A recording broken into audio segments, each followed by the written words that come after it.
All right. Well, what is going on, YouTubers? Well, ladies and gentlemen, it's the Natural Born Thriller. Welcome you all to Being the Asylum, episode 295.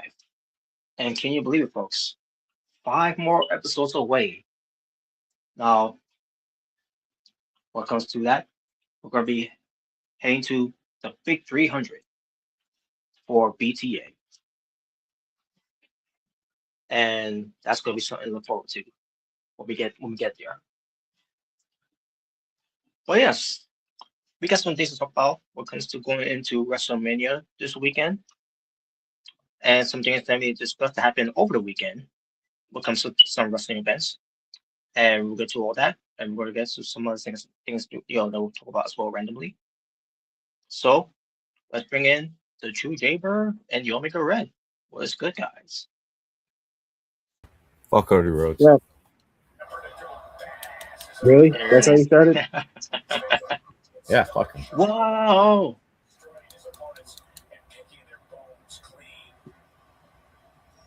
The worst WWE champion of all time, Cody Rhodes. No, he is not. Whoa. Well, smoking mirrors. Yeah, I think I got more excitement out of Great Khali's world title reign than Cody Rhodes' current WWE Bro, title reign. stop. Stop.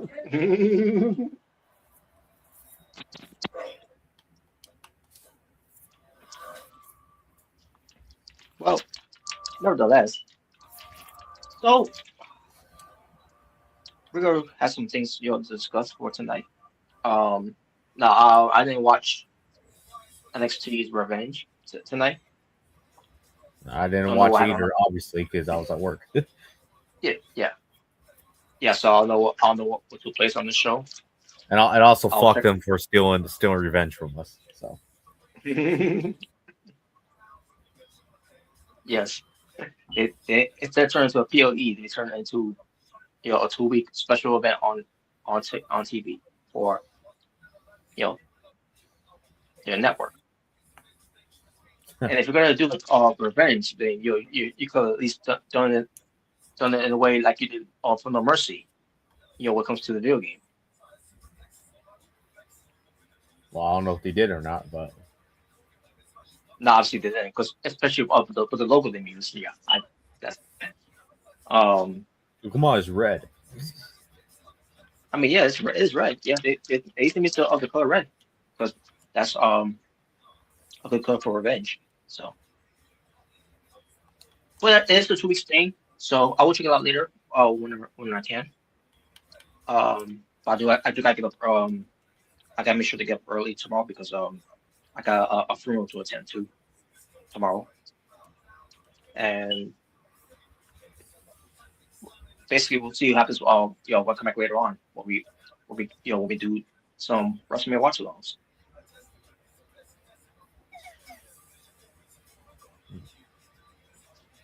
And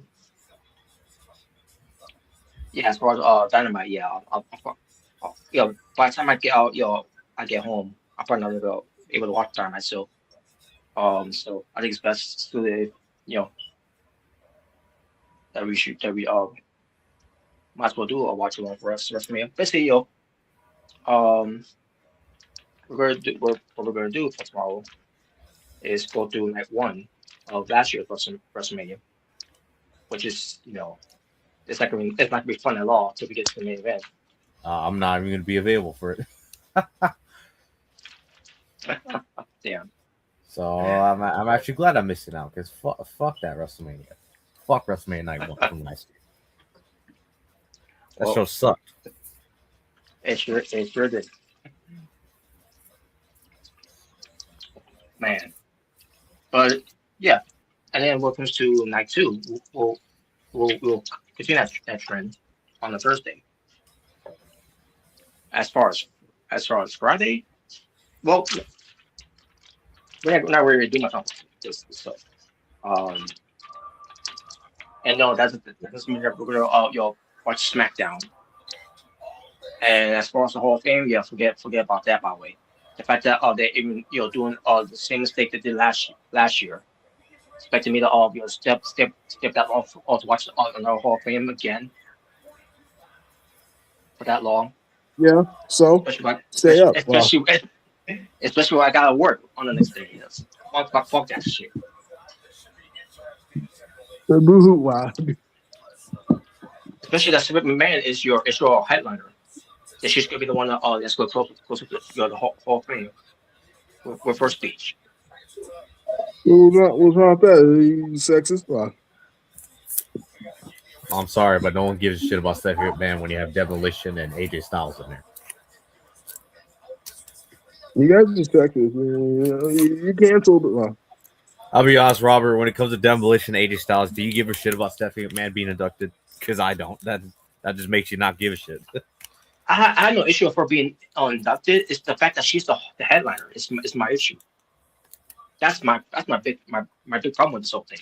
Why is she a headliner? She was never a draw. Because she's a big man, Robert. That's why. That's one, and that's why. Because she's a big man. Sorry, I'm gonna bring something up for you guys. Well, when it comes to the big thing they're doing with her on WWEshop.com. But you know what's funny though? You know what's funny? I guarantee you they would not have freaking Shane McMahon to be the headliner. They wouldn't do that. Of course they wouldn't. Because he's despite him being the best in the world, we're going to win that trophy. Basically to them, he's just the other big man. The other kid's like, oh, it's Shane. There you go. Yeah, here goes money. Funny, you got the biggest reactions, more than Stephanie did. Especially remember that pop he got when he returned in 2016? Let's be honest, in the mid-2010s, Stephanie got really bad go-away heat. So. She did. So especially when they were begging for Shane to come back. Especially when she was burying Punk every time she got the chance to, Yeah. I still remember those days. You got to the point where, like, damn, not even Triple H is burying Punk this much, or trying to bury Punk this much. If you would last, 1 more minute, a few more seconds, you last 1 second longer than Punk did, or something like that. She said, referencing the UFC fight. Well, come on, guys, they forgave each other. I mean, I'm sure they forgave each other now. I'm sure now they're cool. Okay. I mean, yeah. Obviously, they are cool of one another, but I really don't give a shit. You can be cool with each other all you want. I'm not cool with Triple H. He was never cool to begin with. Yeah, he was. Dude, come on. He had the leather jacket and jean jean jacket. That was cool. I guarantee you wouldn't wear that. Wow. Hopefully, I would. I would. Believe me, I would look way more cool than triple uncool. The triple lame. Wow. Anyways, so I'm gonna tell you guys about what considered McMahon because we're going to the Hall of Fame. Mm-hmm. So this is ridiculous, by the way. Which one thing was not ridiculous to me. What comes to it, you know how they always do the custom championship belts. Yeah. And obviously, Yeah, they would Vince do that. McMahon was a former. Yes. And obviously, Vince McMahon was a former women's champion during the Attitude Era. And they made one for her.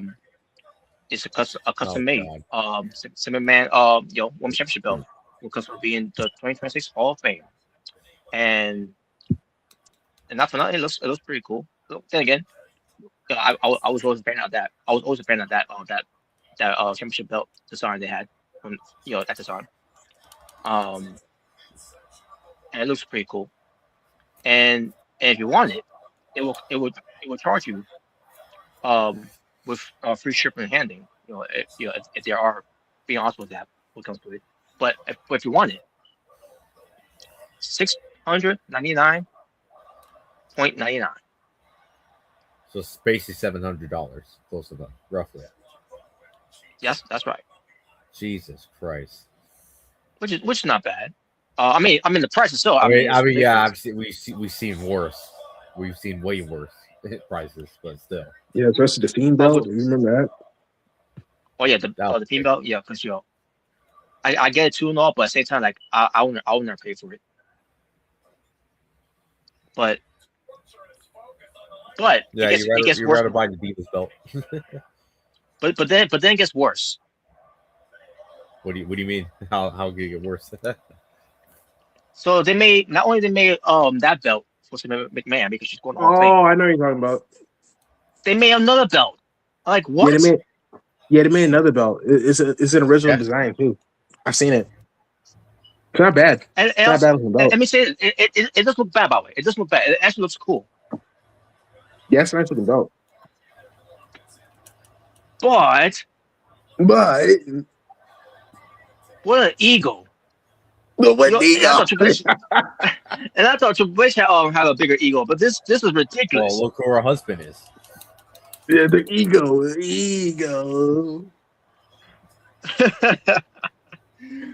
But then what comes to the price itself, if you want this championship belt, which it looks great. It does look great and all that. It definitely fits her. Basically, and you have her initials of SML. Stephanie McMahon, Levesque. That she's married to Triple Eagle. Yeah. So this is another Stephanie McMahon Hall of Fame belt. Legacy championship. That will now if you want it, with shipping, free shipping handling.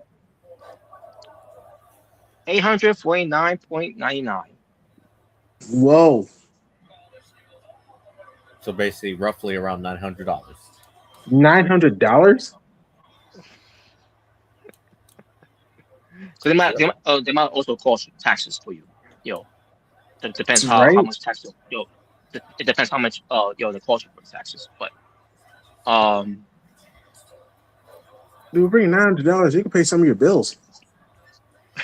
Yeah, exactly. You can get some groceries. Oh yeah. That'll set you for life. That'll set you up for a good month. Yeah. $900. Man, I ain't paying $900 for any belt. I'm not paying that for any belt. The most I would probably pay is maybe like $300. That's about it. Especially someone who hasn't really done much in the ring. Yeah. And look, I know she's been a figure in WWE for a long time now. Attitude Era, Expression Era, PG Era. I get it, but like Rob said, the ego to have two belts. Yeah, she got two. Like you're not The Rock. Wait. You're not Stone Cold. I don't even think Triple H got like 2 belts. Like at least like not even her husband. To be honest, She's not even in China. No. Remember, China had her own custom championship belts. Yeah, she did. Mm-hmm. No, she's not even like not even the current talent, you know. You would think that AJ Styles will become something like that. I mean, he just got custom belt, but this is before he was in the Hall of Fame. But this still. before Well, I mean, he did that's, with the belt he had, the version of the WWE title. Yeah. Mm-hmm. But yeah, that's wild. Then again, let's be honest, he was the best champion of that. Of course, he's one of the best champions, the best WWE champions. Yes, he was. Way better than Jinder Mahal. Thank God he got that belt off of. Yeah. But yeah, that's crazy. $900 for a belt, bro. Like I said, I ain't paying $900 for any belt. You're just mad that it wasn't your belt, dude. Wow. I wouldn't even pay that. I wouldn't even pay that for the spinner belt or the big eagle belt. I'm not paying that for any belt. I guarantee you, the spinner belt would be more cheaper. It would be. Oh yeah, it definitely would be. It definitely would be cheaper. But like, bro, that's dude. You can use that money for. I don't know who would pay that. I don't know who would pay it. For Stephanie McMahon. I would smart. Well. Yeah, my friend Mark would. Yeah, me and my friend Mark, we're gonna stop watching. Well. Yeah, but check this out too. What comes to a Stephanie McMahon T-shirt because she's a Hall of Famer now. Right. First of all, they talk about her. This is in the back of her T-shirt. But when it comes to her career highlights. Okay. And obviously, she's a WWE Women's Champion, as we were already talking about when it comes to it. The SmackDown General Manager. Yeah, the Raw that was my favorite time. And get this, get this your career and get this career highlights that they added to it. She is host of What's Your Story with Stephanie McMahon, a podcast. Hey, come on, that's an accomplishment. That's an accomplishment. I guarantee you, if Steve Bridges had his own T-shirt, they would have that. This accomplishment. Well, except he's not being in the Hall. He's not being in the Hall of Fame. That's the thing. But it gets better because also to get it, host of Stephanie's Places on ESPN. I don't know what the hell that is.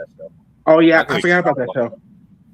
Yeah, I never heard, to be honest. I think it's a show where she travels around the country. Yeah, it's one of those shows. Those type of shows. I don't know then. Yeah, I don't know. Well, so. Well. And finally, well, I'll show you one thing I know. And finally, a member of the Authority, one of the worst stables during the PG era. What are you talking about, Robert? That was the greatest. I love the feud with Daniel Bryan and having him making his life hell. It was great. Triple H been over the show. Stephanie McMahon been over the show. That was awesome, man. Corbett Kane was getting on his nerves. Corbett Kane. Corbett Kane was it was terrible. Yeah, Big Show turned heel the 100th time. They forgot a couple of things here though. They forgot to add in that she was ECW owner. From Yeah, I was probably going to add that. I want my father to die. And when she was in Authority, she was called the principal owner. Because this is right. It's like we're in high school or something like that, or elementary school. Because she's the principal. Yeah. So stupid. I hate that title, by the way. The principal. Let's not forget. You should have added. She removed Dusty Rhodes from TV after he put his hand on her face. Remember? Oh yeah, I remember that. Yeah, I remember that. Oh, she didn't bring it up. Yeah, she was lucky pissed about that. I'm actually surprised she didn't bring that up in that promo. Now thinking about it, I'm surprised she never brought that up. Well, that was bad because even Dusty Rhodes, I think, was getting tired of her constantly trying to be hogging the spotlight in that moment. yeah. You can go straight to hell. Yeah, because if I remember correctly, wasn't it just Dusty Rhodes, Triple H having a stare off, and she tried to get in the middle of it? That's what it was. Yes, she was. Yes, she was. Yeah. McMahon. Ego. It's one thing if it was Vince McMahon, but Stephanie, it's like, yeah, get the hell out of here. Mm-hmm.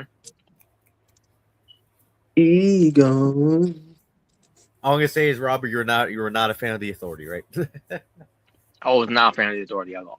What about McMahon Helmsley Dynasty? You remember that? Yeah, the McMahon. Wasn't a fan of either. I wasn't a fan of that either. That was awesome.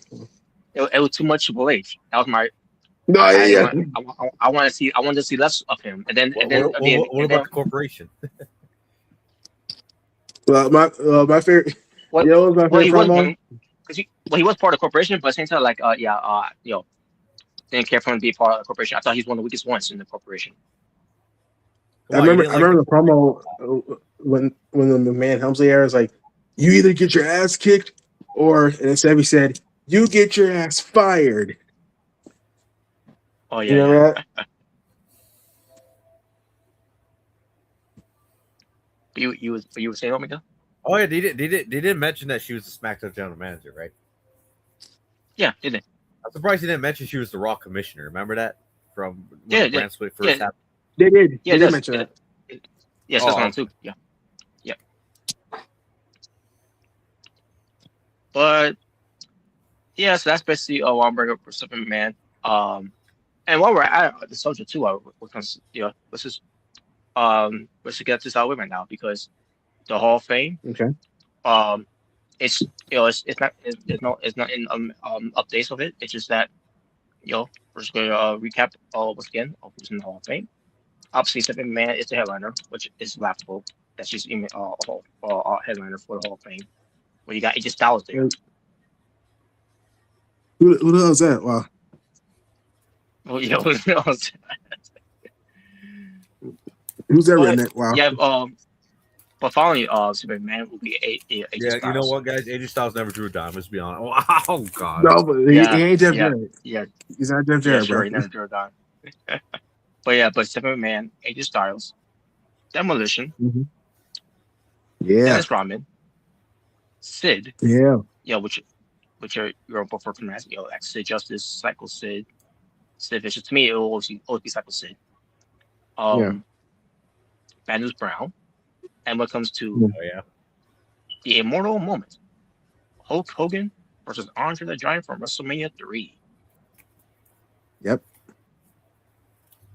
No Cody Rhodes match is going there anytime soon. No, that's not until he retires, and you already know what match is going to be in the immortal moment. You already know it's going to be WrestleMania 40. Oh yeah. Yeah, it was all because of Roman. And then Cody could cry about, I didn't actually do anything. It was all because of Roman. I'm like, yes, finally you tell the truth. Yo, why he admitted it? Yeah. Wow, come on, bro. Don't do that. Come on. And that's basically it. Because there's no guess about who other than Undertaker and Dr. Stephanie McMahon. There's no other people that I still think that John Cena should induct AJ Styles, if he's available to do so. Yeah, I mean he should probably be there, since it's gonna be Friday and And by the way, I heard that The Miz and Michael Cole are gonna host the Hall of Fame this year. Yeah, they're hosting it, yeah. Okay. Hey, Michael Cole's gonna be with his hero again. That's great. I think Michael Cole should induct The Miz when The Miz goes to the Hall of Fame. I could totally see that. I could probably see that. Yeah, I can see that too in a way. But yeah, we'll see. After the Hall of Fame of it, who knows? It could be Miz trying to transition to being a commentator. When he finally retires, from in ring. So never know. Well, Robert, at least it's not Pat McAfee. Remember that from last year? Well, I'd rather listen to Miz on commentary because Miz on commentary is not half it's not half bad. So. Yeah. Well, I was talking about. Remember when the Pat McAfee, hosted the Hall of Fame last year? Oh, we got CJ here. Well, it's good, CJ. Hello. Hello? God damn it, freaking YouTube, let me post my comment. And that's my fiance. What the hell is that? In the background. I'm sorry, I'm watching a really funny anime, okay? Okay. Okay. Freaking YouTube, what the freaking fuck the Miz in the comments. I see your comment. I see it. Well, for some reason it's saying it's not freaking posting on the StreamYard end, but whatever. No, I'm gonna say I see it on my end. Weird. But nevertheless, But but that's your Hall of Fame lineup there, and we shall see what happens with the Hall of Fame. I won't be watching it live, so I'm not watching Because it. again- Well, I don't know. I don't think I will. I don't know why anyone would be bothered to watch it live. Hey, if Stephanie goes on forever, I can skip it. There you go. I just want to hear Demolition AJ Styles. That's basically all who I want to hear from the Hall of Fame. And Me too. obviously, and Dennis Rodman, he's not gonna really say much of it because there's really not much for him to say when it comes to his wrestling career. To be honest with you, but I just hope he doesn't. he's still go.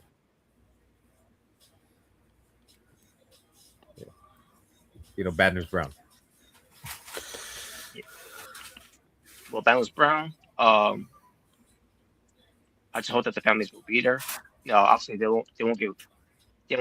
I'm pretty sure they won't be able to give a speech, but they'll be there, just to be there in honor of Balance Brown, especially when it comes to Sid's family too as well. Especially when it comes to the Hogan and Andre thing with now obviously we probably already know that's gonna be Nick Hogan showing up there. I don't know if Hogan might be there, but I don't know if Andre's daughters will be involved. Maybe Sky Hogan, his wife, when he died. Mm-hmm.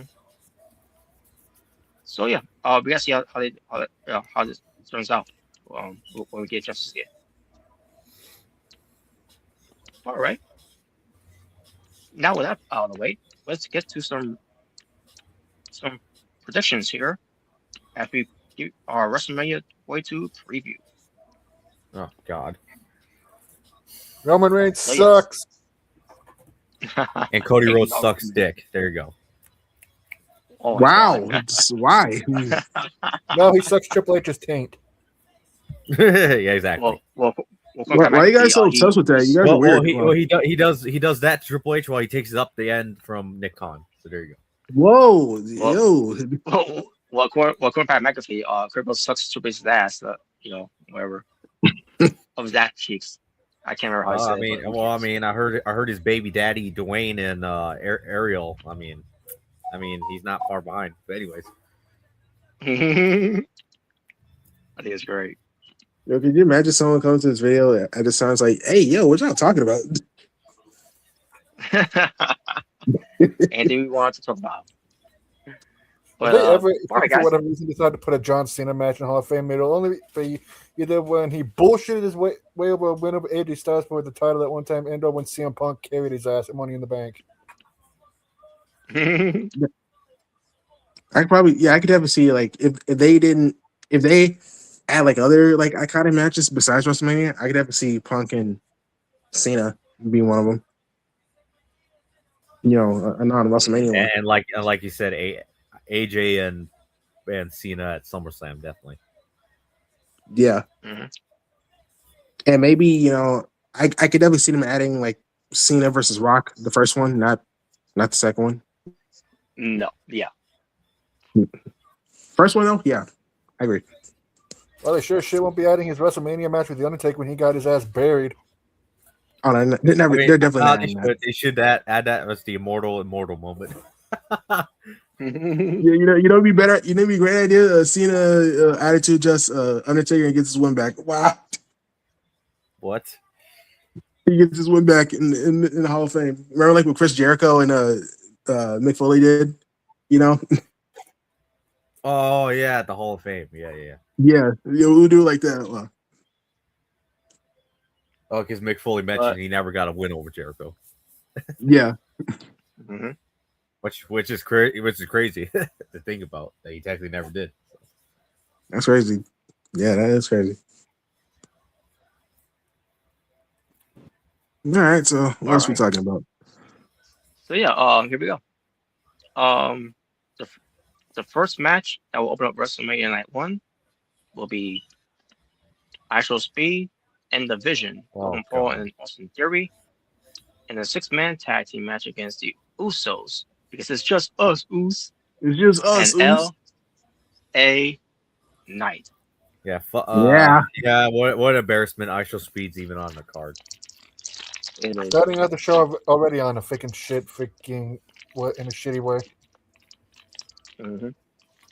Come on, guys. With two douchebag YouTubers that freaking got lucky and a freaking douchebag jobber. Oh, you talking about Austin Theory? Wow. Yes. Wow. And he makes really Yuta look good. I know. No. Not go that far. Really useless. Hell no. No. But anyway, yeah, I think the Usos. There is nothing that can make really useless look good. There is nothing. No. Well, I mean, maybe Vikingo. If you compare useless to Vikingo, then yeah, I didn't useless. Well, yeah. Daniel Garcia, and I like him, by the way. No, fuck him too. We fucking never drew a dime. Never got over. You think I'm stupid? I like Daniel Garcia, but the only time he ever got over was when he was doing that freaking Disco Inferno dance. Yeah, that was the only time he got over it. Was that? And then he tried to push him, and guess what? Didn't work. Like I always say, if my grandma was still alive, he would literally say he never drew a dime when he tried to push him. Who hasn't beaten Daniel Garcia? Now he's playing MMA trunks. But I follow through a win. Division and Actual Speed. Unfortunately, they're going to win. Oh, you think so? What kind of crack are you smoking? And I want some of it. I don't want to see it, especially if they had Actual Speed won on the beat other night. Just burn him a lot more. Yeah, they're gonna have them win, especially on that the Usos and LA won that match on Raw against the NFTs. You know what happens when you win your own home show? You go to the pay-per-view. We got a point there. Yeah, point there. Well, you know what? Actual Speed getting a win anytime if Braun Breaker just randomly just comes out and murders him. Yeah, that's not gonna happen for a while. Well, that might happen at WrestleMania with the Seth Rollins match, but yeah. Which if that does happen, I know Rob's gonna be like, yes. So I hope the group crashed it. Wow. I didn't like the bronze version of Braun Breaker in 2K26 recently.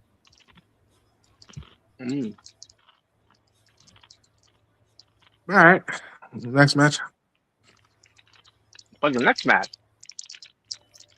you got Jacob Fatu versus Drew McIntyre in the unsanctioned. Unsanctioned. I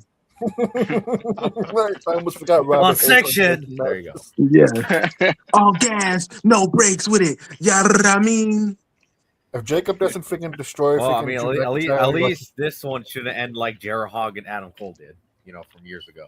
Yeah. Oh yeah. It ain't doing that. We're gonna get a winner.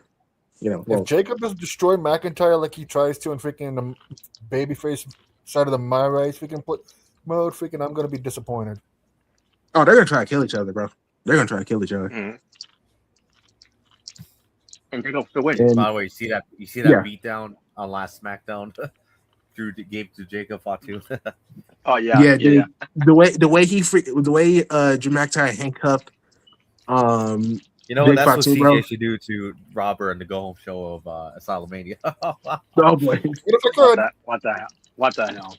When Drew, handcuffed Jacob on the turnbuckles, like on the ring post, I was like, "Oh no, please don't bring dog food, please." CJ on your next promo on Natural 130 should say, "You know what? When you lost your title, I prayed for it and it happened." Just like your I prayed for this and it happened. P.S. WWE, if you want somebody that can be a dominant champion like Roman and actually can deserve to have a 1,000+ day reign, Put one of the damn belts on Jacob Fatu. Just ask MLW Oh, how that yes. worked out. No breaks with it. There's a reason why Jacob had the MLW title for almost 900 days, besides COVID. Yeah. You gotta get in where you're feeling. Yeah, I mean. Jacob's a beast. Fuck Brock Lesnar. He's a Oh my god. Samoan werewolf, bro. But yeah, I do think Jacob Fatu winning, and McIntyre can go off to do his movie. Yeah. That's what we're gonna do.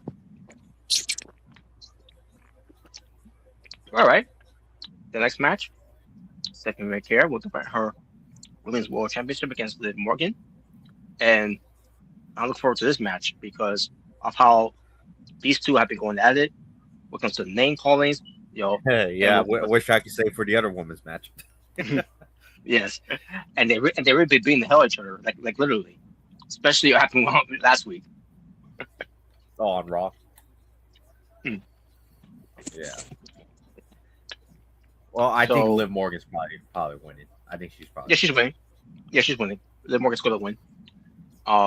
And she'll be the new women's champion. Hopefully, she'll use that song that she sang, "Trouble," as her official theme song. Yeah, I saw that. I saw the music video. Yeah, Liv Morgan, man. Yeah, you were that male dancer that I was holding her. Just be honest. Yep. The pervs. Well, yeah, I'm excited for this. This is gonna be a good match. So anyway, these two are gonna be killing each other here.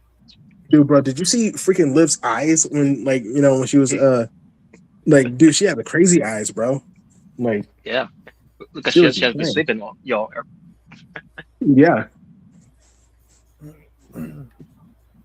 She's looking. Yeah, that was a really good ball right there. Hell yeah, what? Hell yeah, was. You want to talk about personal, going to WrestleMania. This is I feel like it's personal between these two. Oh yeah, definitely. Liv Morgan's coming to Fortnite. I would not be surprised if she wins this weekend.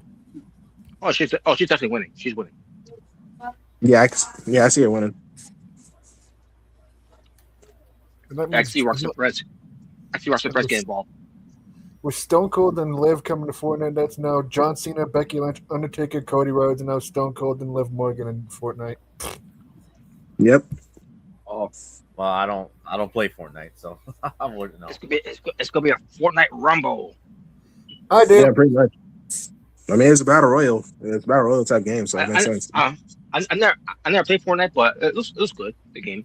So it's fun with friends. They have a lot of franchises that they use, like Star Wars, Marvel. They had a buff Perry the Platypus in the game for some reason. Wow. Also, every time I see somebody who's playing as John Cena, I teabag them after I kill him. Wow. Well, they have both John Cena and Peacemaker, I'm pretty sure. Yeah, so you got two John Cenas. All right. Okay. All right. So the next match, I will say I'm excited for this match, but sort of, but it's for AJ Lee defending her Women's Intercontinental Championship against Becky Lynch. Let's light it up. I just hope it's better than the Lucha Chamber match. Fuck Becky Cena. From a peer review. Becky Cena. I thought it was Becky Hogan. Yeah, I thought it was Becky Hogan. Yeah, I mean, even I agree with that.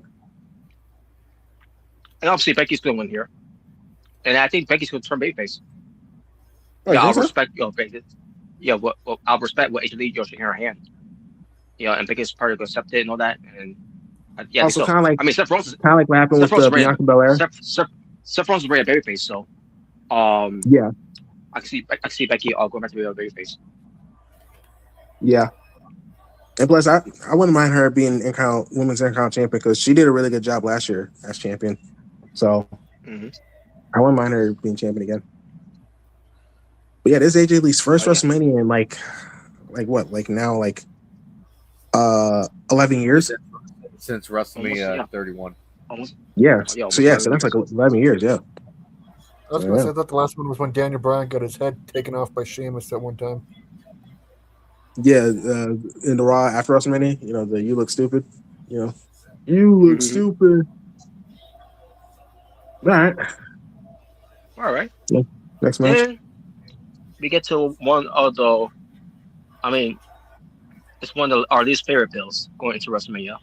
A fatal four-way for the women's tag team championships.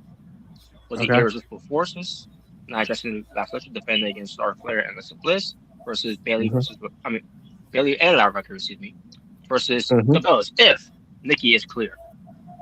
But if she's not clear, they might think about putting the Kabuki Warriors for whatever reason, just because fuck Io Sky having a WrestleMania match against Asuka.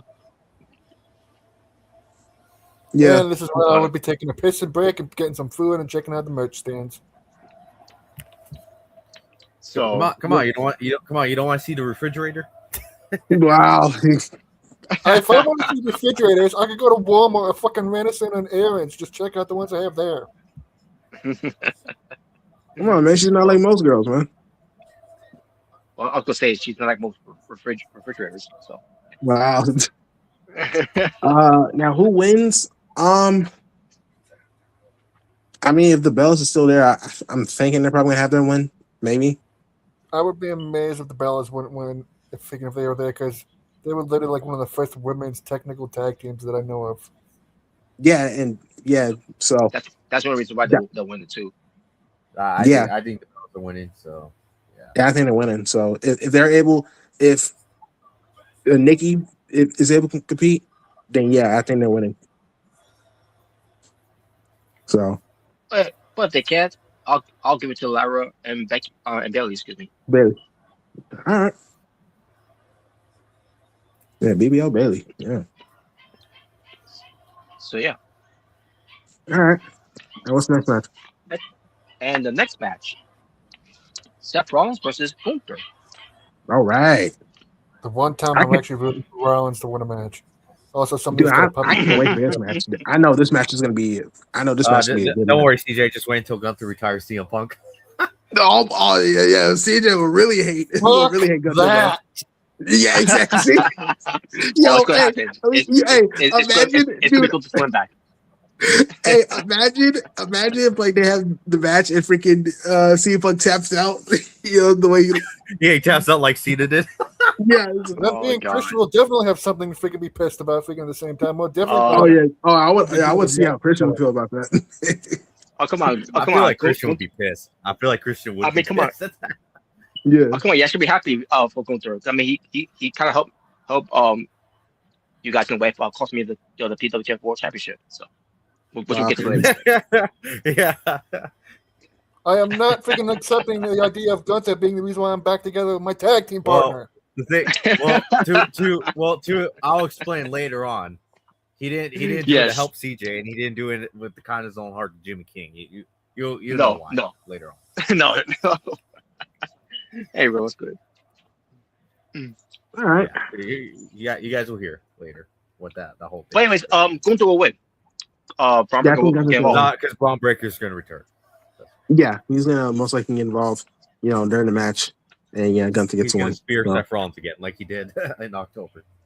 Yeah, and then we probably set up. And the way the part is, your opponent will come out to be a distraction, and Seth Rollins go after him, and then Braun Breaker come out of nowhere to spear him. Yeah, like I can see that. I feel like with how Breaker is freaking a WWE champion in 2K26 is my race. I feel like that's what they wanted to do with him, but they don't have the confidence with him staying healthy to do it yet. Right. I think they will in the future. They definitely got to make him world champion. So definitely. Yeah. I mean, if Punk is still champion after Mania, the one who should beat him for is Braun Breaker. Just to be honest with you.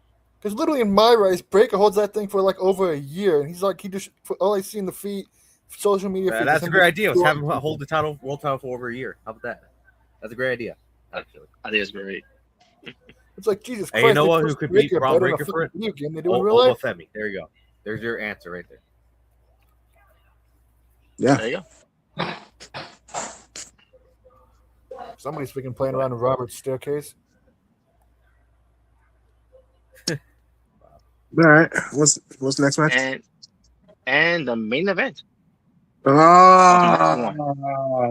Which is everyone's favorite main event going into night one is Cody Oh Rhodes defending god. his not so undisputed WWE Championship against Randy Orton with Pat McAfee.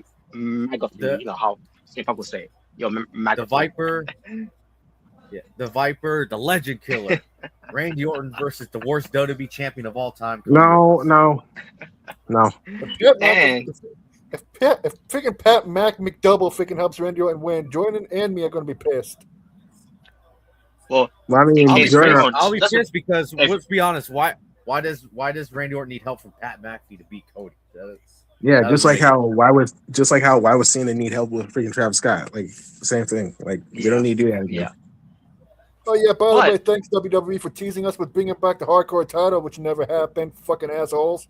Oh yeah, exactly. I kind of figured it was just a prop. But yeah, go ahead. Yeah, but if Randy Orton loses, which he's not, Pat McAfee will leave Pro Wrestling and you'll never see him again. Fucking hope that happens.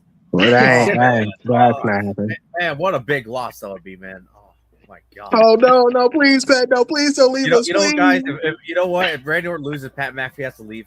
You know that's just that's just going to be just as as impactful as Cena retiring, man. It's going to be even more impactful. Not thinking about it. No, it's going to be more impactful than freaking Punk leaving WWE in 2014. You know what that happens? The crowd goes so much shock that'll make the Undertaker's streak ending look look like the happiest thing ever.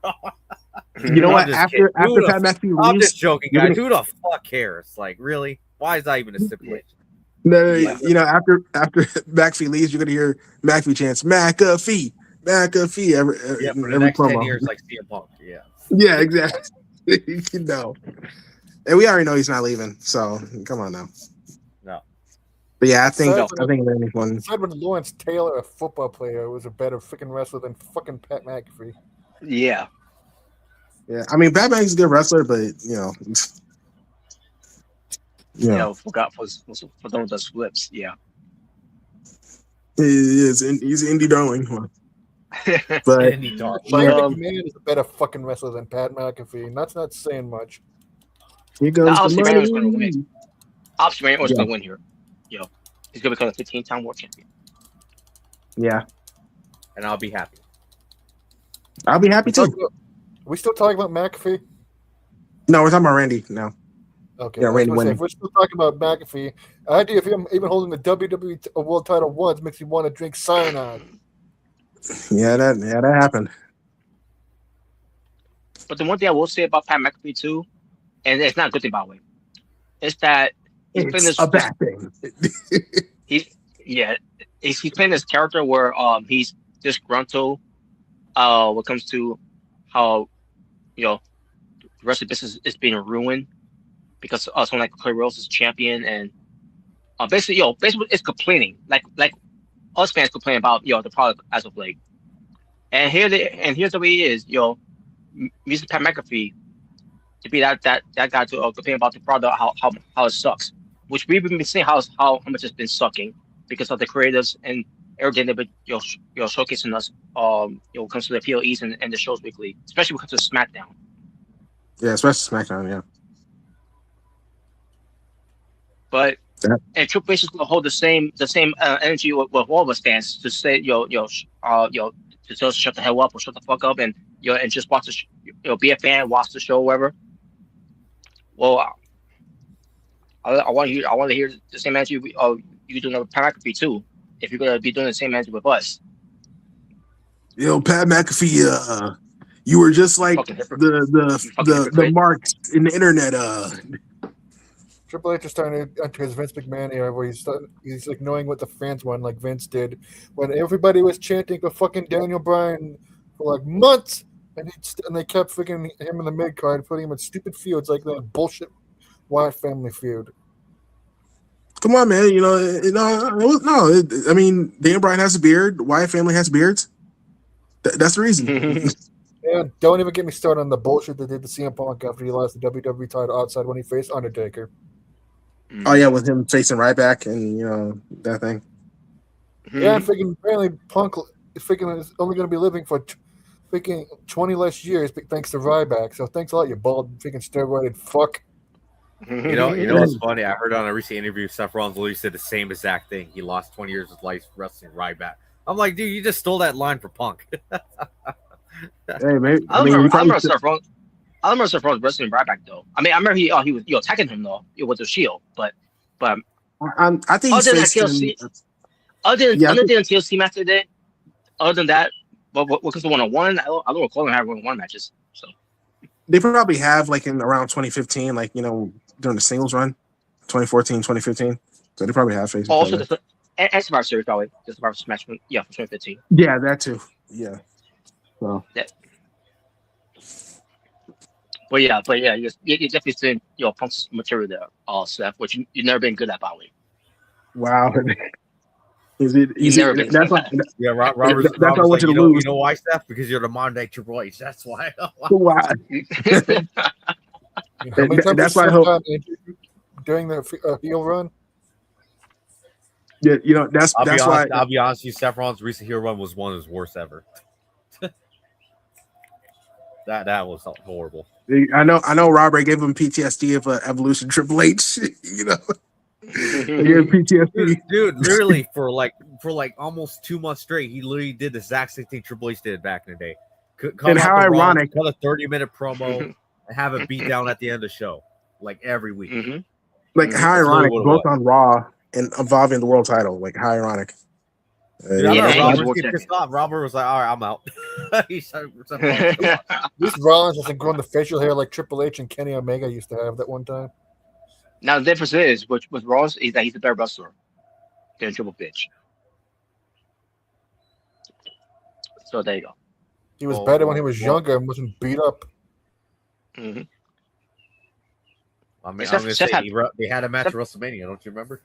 He had one match. Oh yeah. Probably that's gonna be watching what we're gonna do it pretty soon. What? Remember for WrestleMania? Yeah, WrestleMania 33. Yeah, all right. That's great. Not this week though, but let's see for next week. But okay. All right. So now let's get to night 2. The important show to go to. The important show. Yes, exactly. Because Pat McAfee wants people to buy tickets for night 1, not for night 2. But you talk about we got still WrestleMania tickets. So why? Because Randy Orton's only on night 1. I mean, I guess that's supposed to be the point. That's supposed to be the point. You got to buy tickets because Randy Orton's gonna be on the show. But because he's not night 2, don't bother with that night. First of all, fuck you. Because this is a way better card than night 2. And I'm gonna get to what it is. The opening match. Oba Femi versus Brock Lesnar. Yes. And all I'm gonna say is Oba's gonna win and he better win. He better win. Obviously, I think Brock Lesnar. Honestly, I think Paul Heyman's gonna betray Lesnar because obviously the whole deal with him and Gunther. Obviously. Yeah. That could happen too. We shall see. That definitely can happen. Yes, the ruler must conquer the conqueror. But either way, the build-up's been great, and the match too is gonna be great too. Yeah. No, it's not. There's not gonna be any flips. There's not gonna be kicks. There's gonna be too much storytelling. It's gonna be like an 1-star match. One finisher, 3 seconds. What? Yeah. 1 stars. Wow. But I'm excited for this, bro. About freaking powerbombing Brock Lesnar straight to the middle of the ring. Yes. Yes, we gotta have that. Yes. And by the way, next year's WrestleMania event, hopefully it's gonna be Braun breaking Oba Femi. So yes, we gotta have that. Oh yes, definitely. And the ring better collapse. Yes. That'd be interesting. That could be something. That'd be interesting, especially if they have be a last man standing match too. That'd be something. Yeah, it would. All right, what's the next one? All right. Next one is the 6-pack ladder match for the Intercontinental Championship. Oh boy, hold on. Let me get the thing. Hold on. Oh, you already know. You know what time it is. Well, first we got 619. First we got Penta, who's the Intercontinental champion. Cero miedo. Then we got the young OG, Javon Evans. Wait. The boy's bouncy. That's what it is. Penta better retain. Dragon I have, Lee. I have a few predictions, but continue. Yeah, Dragon Lee. All We right. got JD McDonough. Okay. We got JD Rusev. McFunklepop. Wow. Rusev. And we got Rey Mysterio Jr. Did that beat? Wow. He's not called Junior anymore, Robert. Wow. It's not WCW. Wow. I don't care what WWE says. He's still Rey Mysterio Jr. to me. What's wrong with him calling him just Rey Mysterio? What's wrong with that? What's wrong with that? Not wrong. I've been calling that for years. When you came to the WWE, but I'm just calling him by like I always know him when I first saw him as Rey Mysterio Jr. Yeah, call him his legal name. His yeah. legal birth name. That's not his legal name. Yeah, his legal birth name. Because it's not wrong being called a junior, Vince. Yeah, you're right. Junior. You know, Robert, if you ever met Vince, would you call him Vince Jr. just to piss him off? No, yes, I would. Yeah, I would. And I'll sneeze too. And you would say Vince Senior was better. Yep. Was the better Vince. Yes. But yeah, I see three things here. Yeah, me too. Penta retains. Mm-hmm. Javon Evans wins it. Mm-hmm. Or Rey Mysterio Jr. wins it. Oh, because Mysterio obviously is upset with his deadbeat in this match, where eventually they'll have a match between these two for the Intercontinental later on. Okay. Don't know when they'll do it, but I can see that somewhere down the line that can happen if Mysterio could stay healthy. Okay.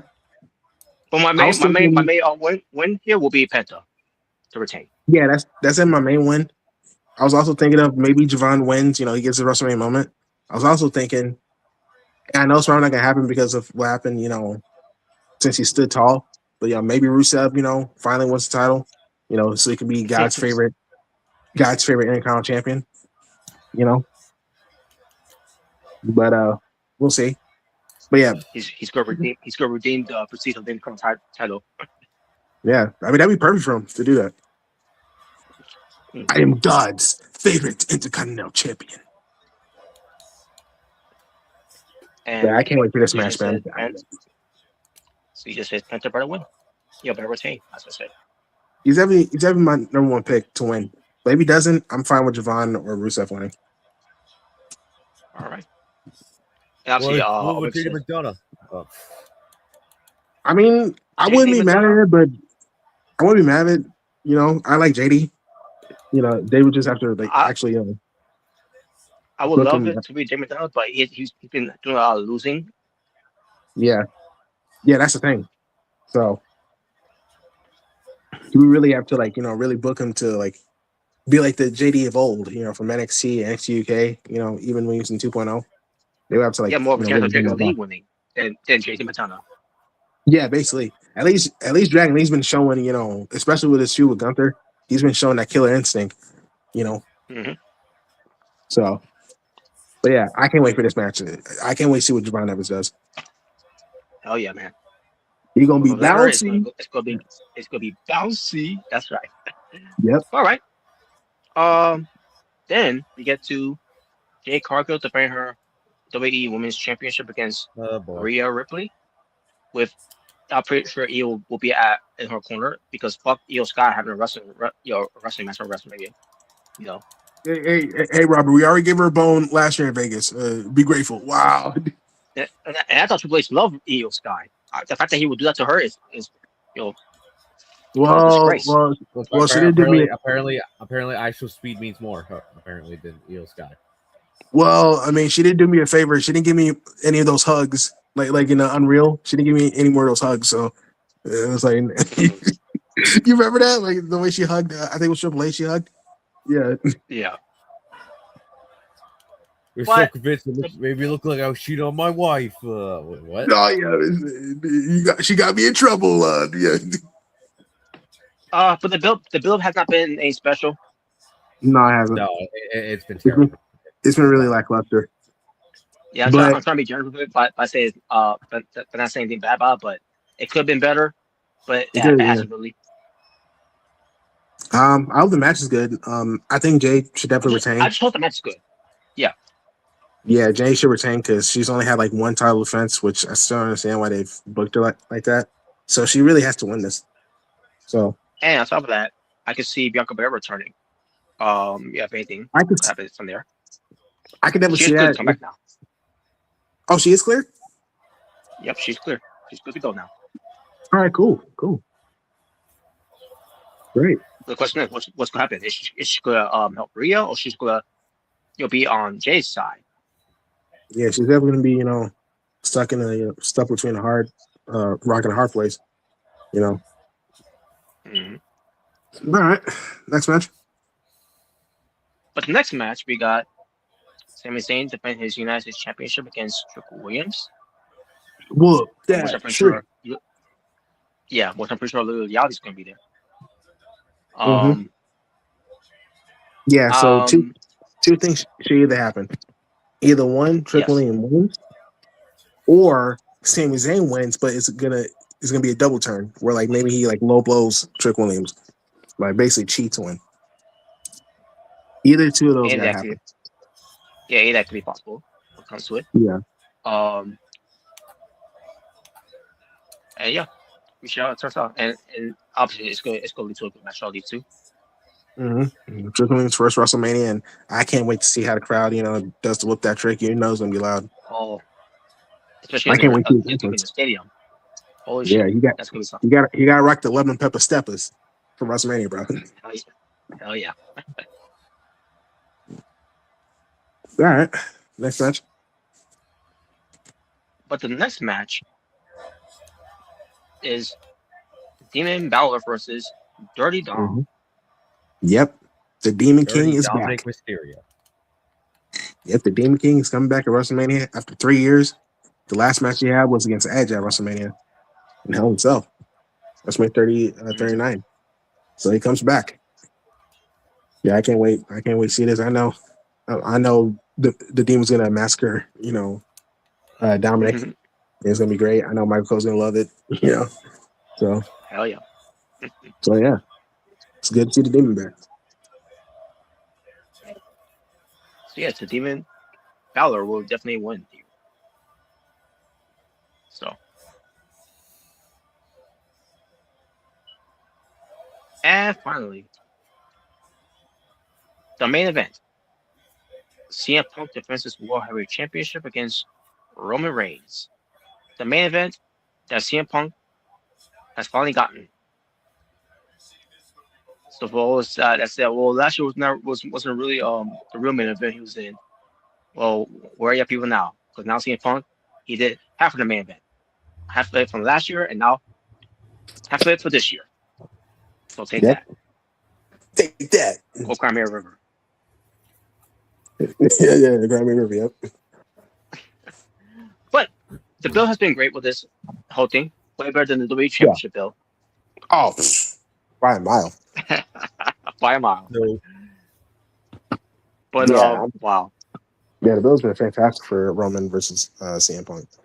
They actually did what Cody and Randy should have done, playing their history. Yeah. Yes, that's what they did. Punk and Roman helped their histories. Yeah. Talk about, the Shield, hell, even that promo package from, this week, when Roman did that vignette, yeah, show like how much of a hypocrite Punk was, what you're talking about. Yeah. Like that's what Randy and Cody should have been. What'd you do? You ran away. Yeah, you ran away. Yeah. But yeah, man, I'm excited for this match. I mean, they had a banger match last year, with Seth in Las Vegas. I think this is gonna be no different. It's gonna be the same thing. Now, who wins? Oh, who wins? Well, Punk's got to win to me. But, and I'm not getting my hopes up. But yeah. Something could happen with The Rock being involved here, or worse, Pat McAfee. Oh, I was about to say what? Oh, okay. Let's hope not. Let's hope not. Let's hope not. Yeah, Or it let's could just hope be a not. straight 1-on-1. Or it could just be a straight 1-on-1 match here. Unless you want the Usos to get involved. I don't know. Yeah.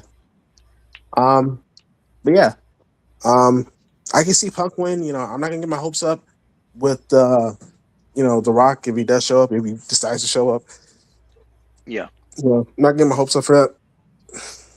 I would be surprised if they actually have Roman win and he becomes World Heavyweight Champion. That would be kind of shocking.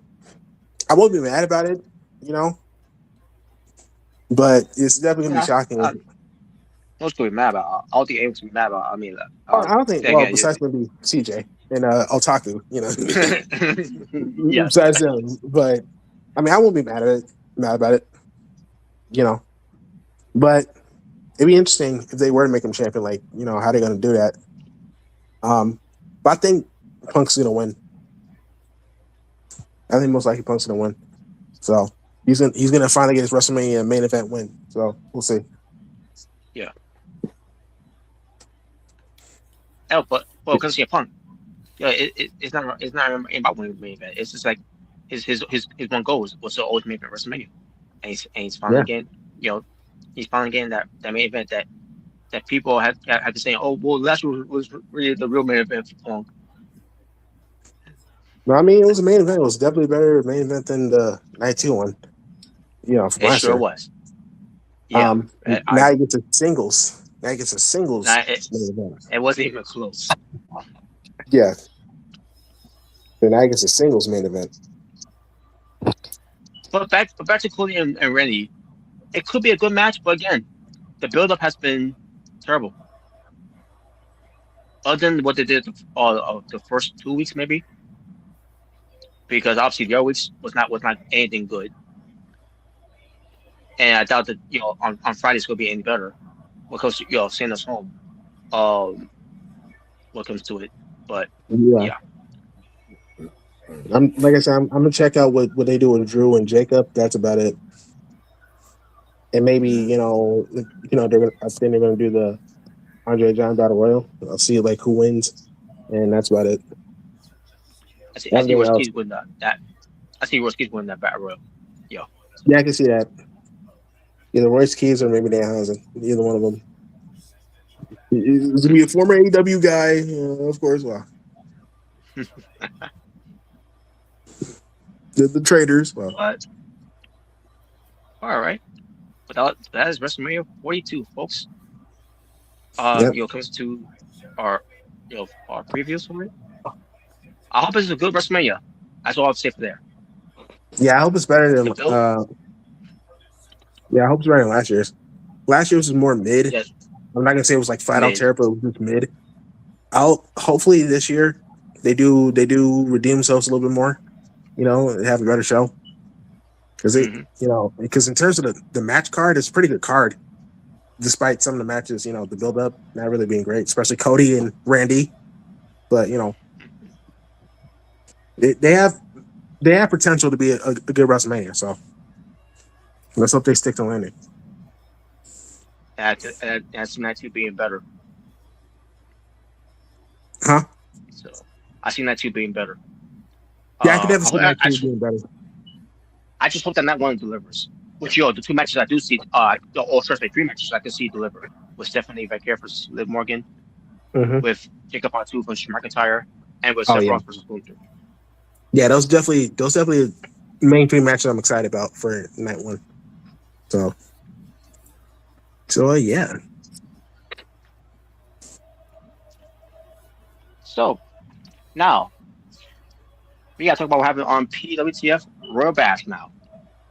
Yes. I've been waiting to talk about this for a while now. I didn't get a chance to see it. I gotta check it out. I gotta see what happened. Of course you did. It wasn't WWE, we all know. Wow. Yeah, it wasn't NXT. I was hanging out with friends, so like I didn't get a chance to see it. Did I know you weren't on the show because you're not on the brand anymore? We get it. Wow. Yeah. You didn't watch it because you weren't there to. Who cares? Wow. Yeah, so who cares? Well, remember. Well, last year, Jalen, you were the PWTF World Champion. Now, look at you now. Look at you now. Wow, look at you now. Wow. Oh man. But PWTF Royal Bash 2026 was in Boston, Massachusetts. Yep. The opening match was an 8-man Battle Royale Bash. Player. By the way, we just jumped right into the action. By the way, no interest. Just jumped right into the action. So Yes. Which, by the way, I should clarify this one. The winner of this match will get a future shot of the PWTF United States Championship.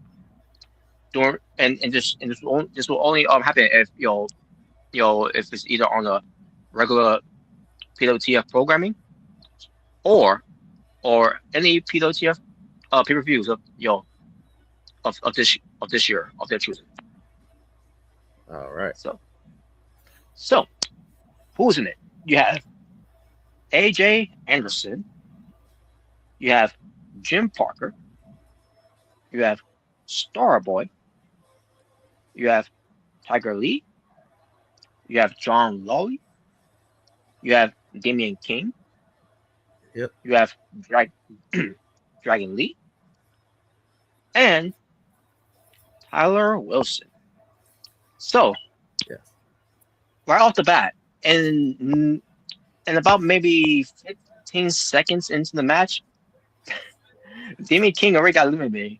Skin Bone got eliminated. Skin Bone already got eliminated by Starboy. Which is great, but because hey, don't laugh at him. He redeemed himself later. We'll get to that soon later. But no, that's right, because he needs to save his energy for later on. So, in a way, Starboy did him a favor. Then, John Lawley gets eliminated by AJ Anderson. Then, Tyler Wilson gets eliminated by Tiger Lee. Then, Dragon Lee gets eliminated by Starboy. So, right off the bat from this one, what comes to the men that were dominating this Battle Royal was Starboy, most likely Starboy, AJ Anderson, and Tiger Lee. Yeah. And then Starboy got eliminated by Jim Parker. Yep, the big man himself. That's right. Then Tiger Lee gets eliminated by AJ Anderson. Then AJ Anderson eliminated by Jim Parker. So that means from the division, Jim Parker is your winner and number one contender for the PWTF United States Championship for wherever he wants to do it, either on a regular PWTF programming or any PWTF pay-per-views of 2026 of his choosing. So I mean, basically it's going to be one of his his own. I guess that pretty shots. much confirms you want to keep the U.S. title on PWTF another year. I guess. That's right. So yeah. Wow, you don't want the Intercontinental title back? Wow. Well, I think it's better on AEW for now. Okay. But yeah. As far as the match was, it was decent opener. And it was it jumped right into the action. So right into the action there. So then the next match, CJ the Lone Wolf, and he was being accompanied by Paul Heyman. You're and what the hell? I'm like, wait a minute, why CJ got Paul Heyman with him? Well, they come later on. Didn't come clear until later on. So you're like, well, CJ got an advocate. That's basically what your reaction was, right? So yeah, in a way, he's got advocate now with him. At least he's a thought it was his advocate. We'll get to that later. But CJ the Lone Wolf, who demanded this match to happen against Xander King, when it comes to defending his Money in the Bank contract against Xander King. Yes, so Xander King defends his Money in the Bank contract here. So the match itself here was a good match. but you have some things that happen in the match. Like for example, Paul Heyman, he's removed the turnbuckle pad. Your favorite spot. Yes, and then referee gets distracted because of that. Where CJ went for a low blow when the referee was too busy, fixing the corner of the turnbuckle. Hey, then, say what you want, but at least CJ actually made it make sense now, finally, with the turnbuckle thing. Yeah, pretty much. So, the match to continue, obviously. And we had a sit-out chokeslam, which is a finisher from Xander King, for only gets the 2. A Styles Clash by CJ, for only gets the 2. Another sit-out chokeslam by Xander King, followed by a diving elbow drop from the top, for only gets the 2. Paul Heyman at this point distracts the referee. Now, I can't remember if Heyman distracted the referee when Xander King was going for the pin. He distracted the referee. He distracted okay. the referee. Yeah, so that's why the referee didn't count it. So basically, in a way, it was two moves there that could end the CJ here was protected. So then another choke slam later on, which this was the third choke slam by Xander King, and wins, and still you're Mr. Money in the Bank. Yep. At that time, Orchid goes, "Well, you had your chance, CJ." CJ says it is called the Xander's Wrath. Xander's Wrath. The choke slam. The finisher name. Is the finisher word. Xander's Wrath. Yeah, that's the finisher. Okay. Name. Yep. The Xander's Wrath. Okay. It took All 3 to put yours truly down. Yep, it did. And I like, well, you had your opportunity, you had your chance, and you blew it. Robert's one of Robert's new catchphrases. You lost. There you go. You lost. There you go. So yeah, but it was a good match. You lost. Good match on these two. Yep. Yes. But it was a good match though. Then we get to the finals, what comes to the Kings of Wrestling Royal Bash tournament. It involves the Deuces versus representing the Wolf War Order, which is Damian King and Damian Wolf, the Devil's Name. And this time they came out just the two of them. No Lexia Quinn, no Xavier King, just them this time. But then again, you banned Alexia Quinn from ringside, didn't you? So yeah. Which because the finals, there's no shenanigans at all when it comes to this. So it has to be a decided winner here when it comes to this finals. So the tag team match itself was a very good tag team match. So the Deuces already went for their double team move. It was a simple tag, double team move they did. Then they went for another double team move. Which, again, another simple double team move they did.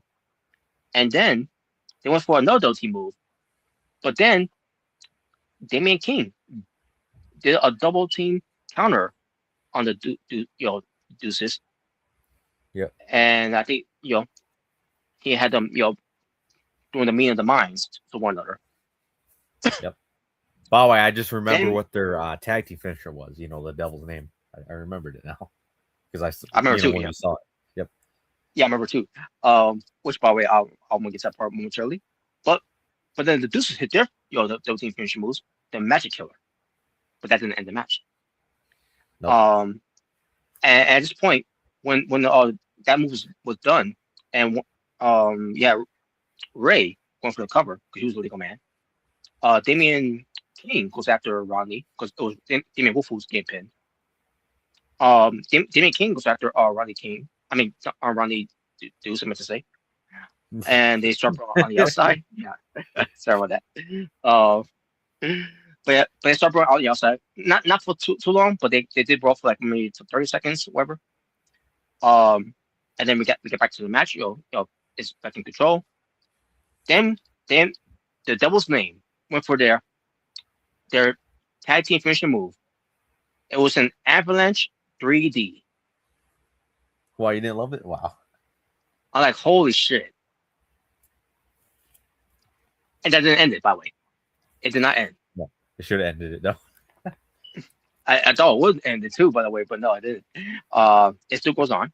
So then we got a double body drop by the Deuces. Then at this point, basically we get to the end of the match here. Ronnie and Damian Wolf start brawling on the outside. Then Ray takes out Damian King off the apron, basically stunning him. And then Damian Wolf took care of Ronnie Deuce on the outside, stunned him. Then he gets back in the ring. And then we almost had Ray going for something onto Damian Wolf. But then Damian Wolf, I think he countered something. Yep. And all of a sudden, he went to give him the cutter, RKO, to a point where Ray Deuce bled. You know how brutal that was. Yes, it was so brutal that he bled, got busted right open. And Damian Wolf went for the cover, got the pin and the win, and your winners of the finals.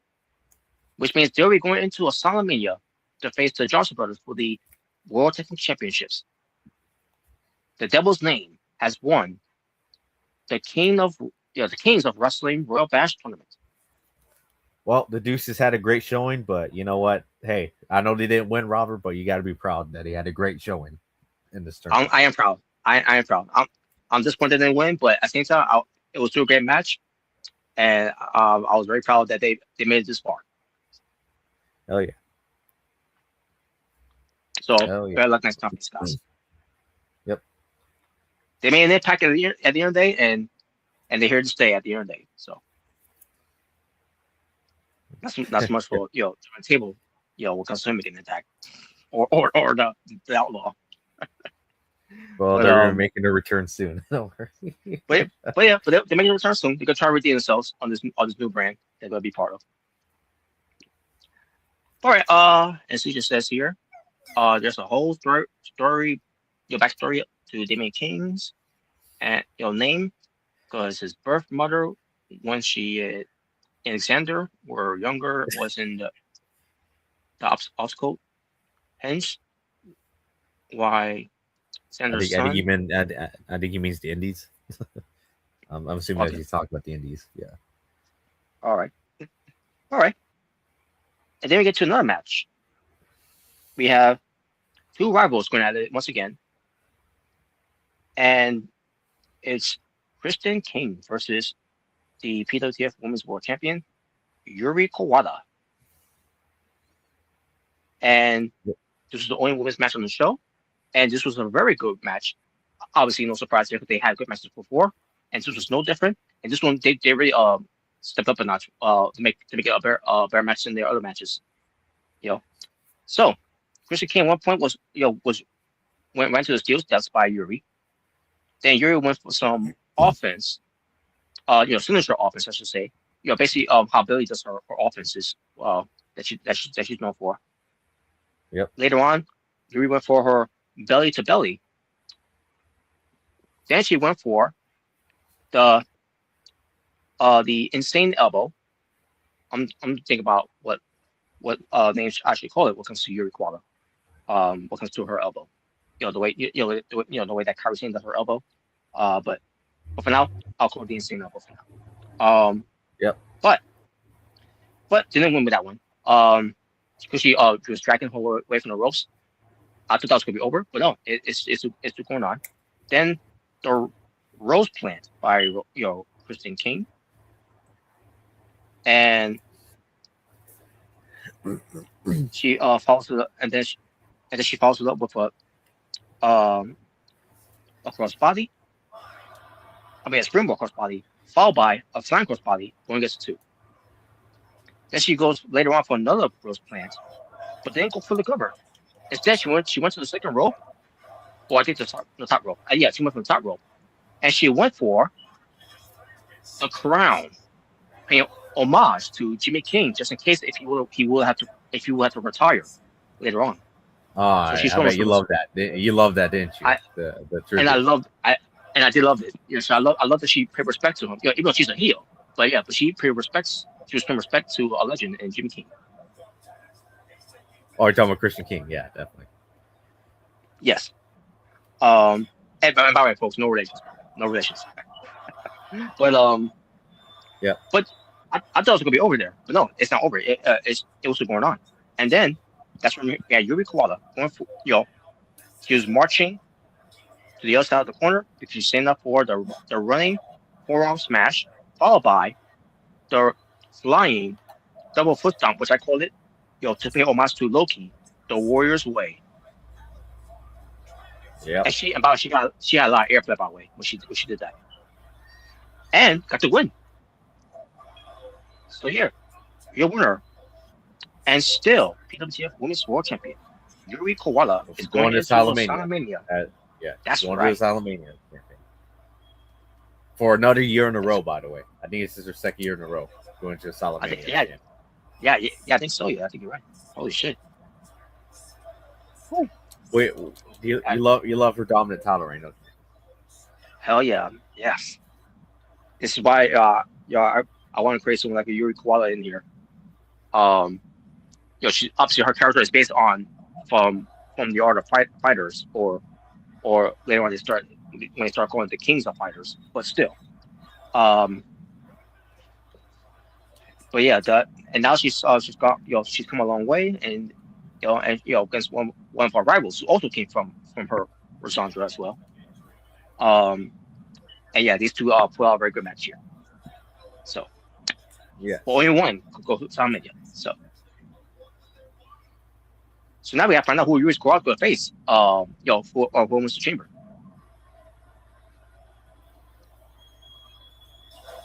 So yes, I cannot wait for that. All right. Now we get to the best part. The co-main event. You got the best in the world, CM Punk. Basically, Phil, just to keep it simple for some people. Yep. Yes. Versus the Negron of personality, who is the World Heavyweight Champion. The WWE World. By the way, I know his catchphrase at one point is 5-time. Well, now he's got to change it into 6-time. 6-time world champion. That's right.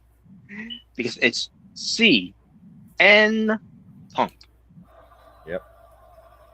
But he did come out alone. Paul Heyman was with him too. Like, what? What the hell is this? Yeah, what is going on? What's going on here now? Did Paul Heyman dump CJ because he lost? Nice try to attach himself with a world champion. Well, wasn't as simple as that. And why would CM Punk agree to this?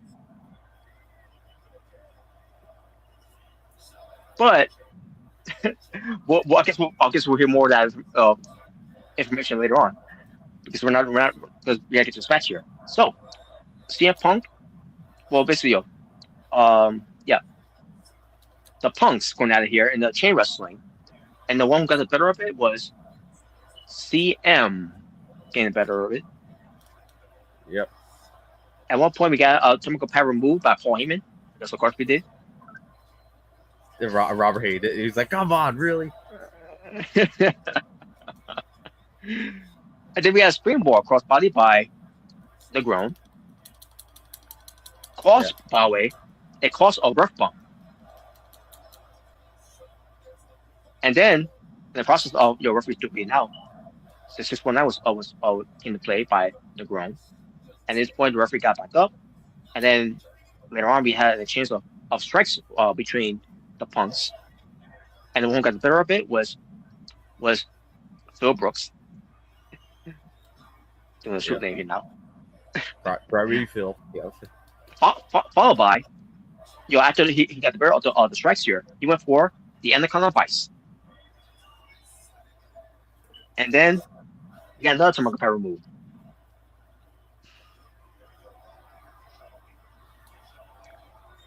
And then, while that was going on, we had trays of pinfall attempts from the Punks. But then it didn't last long though. Then Phil was distracted by Paul Heyman, to where Negron tried to take advantage of it in the way he kind of did. So he got him in the GTS, but Punk got out of it. Then CM Punk went for the GTS, but Negron got out of it. Like, holy so shit! basically, you're loving how this is going, basically. I was loving it. I was like, okay, so we're gonna build some expense here. Like, who's gonna be the one to hit the GTS? And if one of them did hit the GTS, it's that could be the finish. Yo, one GTS, would that be a finish? We'll get to that. So all of a sudden later on, seeing Negron went for the frog splash, and the way, like I say, like he always does the frog splash, he doesn't even go for a cover immediately. He just go for a frog splash, and it gets back up. Like again, the way I said before, the way I described how he does the frog splash, he just does it like with by putting an impact into it, and basically saying, "Fuck you," and gets back and gets up, and then like yeah, I did that to you, motherfucker. Yep. So I love how he does that. Don't know how long I don't know how long he's been doing that, but I love it. But also he goes for the dropping the dime, which he tried to do it before, by the way, earlier, but obviously Punk got out of the way. This time Punk couldn't get out of the way. He was trying to get out of the way, but he got caught with the dropping the dime, which is the dive he does. Before it used to be just the leg drop that Rey Mysterio does, but over the years when WWE calls the drop of the dime, they'll either call it the drop of the dime whenever he does a splash or the leg drop, either way. Because again, with Mysterio does 619 that he does springboard, it's basically him dropping the dime. Doesn't matter if he do the leg drop or the splash, doesn't matter. But he does the drop of the dime, and Punk loses. So CN Punk wins and still your WWE World Heavyweight Champion. And I was kind of disappointed because I wish they would have hit the GTS. That way it would have been perfect to see if it was gonna be just only one GTS, because of how they can count the GTS up from one another. Oh, so yeah. if one of them hit the GTS, I want to see how that would have ended. If it was just gonna be one GTS for the win. But either way, it was still a good match. Though. It was very good. I loved it. Still don't get what point was with him though. Unless he was all part of the plan. I guess so. Let's go CN. Yes. CJ's being. Let's go CN. CN sucks. Wow. All right, and then finally, the main event. Oh, we thought that was going to be the main event because it was career. Yes, because it was career versus title match. Yep. The career of the King of. Yes, that's right. It was the King of Rock, Jimmy King, of his career on the line, versus the PWTF World Champion, Natural Born Thriller. And me coming to the match, I really don't want to end his career, but this is Jimmy King, where it could be, this could be potentially his final year, maybe. So, if he's going to go out, he's going to go out with Blazing Glory, and he has a couple of matches won, coming into the pay-per-view, so just make his return from his hiatus, and on top of that, it was him, invoking his title match, what comes to winning last year's tournament. So it was basically a 1 year expiration, and this is what he missed it for. The same pay-per-view that he got from, the same pay-per-view, he's going to do it right here. And what better way to do it is with the Natural Born Thriller. So, get some chain wrestling here. Start off, which Natural Born Thriller got the better of it. Then, Jimmy King, he went for the crown at first from the top rope, but missed. Natural Born Thriller for the springboard dropkick. Jimmy King went for his signature move, the knee lift, which is it's basically how Rodrigo does the knee, the knee trailer. One got a 2. Then Jimmy King went for the crown, but for the second rope, he went for the crown. Hits it, going against the two. A pile driver, followed by the bitter end by Natural Born Killer from the outside of the ring, by the way. And by the way, what came to that pile driver? Holy shit, was that a devastating pile driver? Because I jumped up the air. Basically, I don't know why I wanted to Jimmy King. Well, I wanted to end his career. But I feel bad I did that to him. By the end of the day, it was about me retaining my title. Going to Asylumania. And yes. And then after the bitter end, thinking that was gonna be over. But nope, Jimmy King's coming back in. And then later on, about maybe a minute or two, I hit Sweet Dream music. But Jimmy King kicks out. Like holy shit. And then we said, and then some months, and then all of a sudden, this happened. The music of Gunther. Gunther's music plays. Like what? I wish I knew what your reaction was at the time when you were watching. I'm like, what the fuck is this? What? Why is he coming out? Like, what's the reason? What's the meaning of this? Like, what? I got. There's no beef between me and Gunther. I always call Gunther.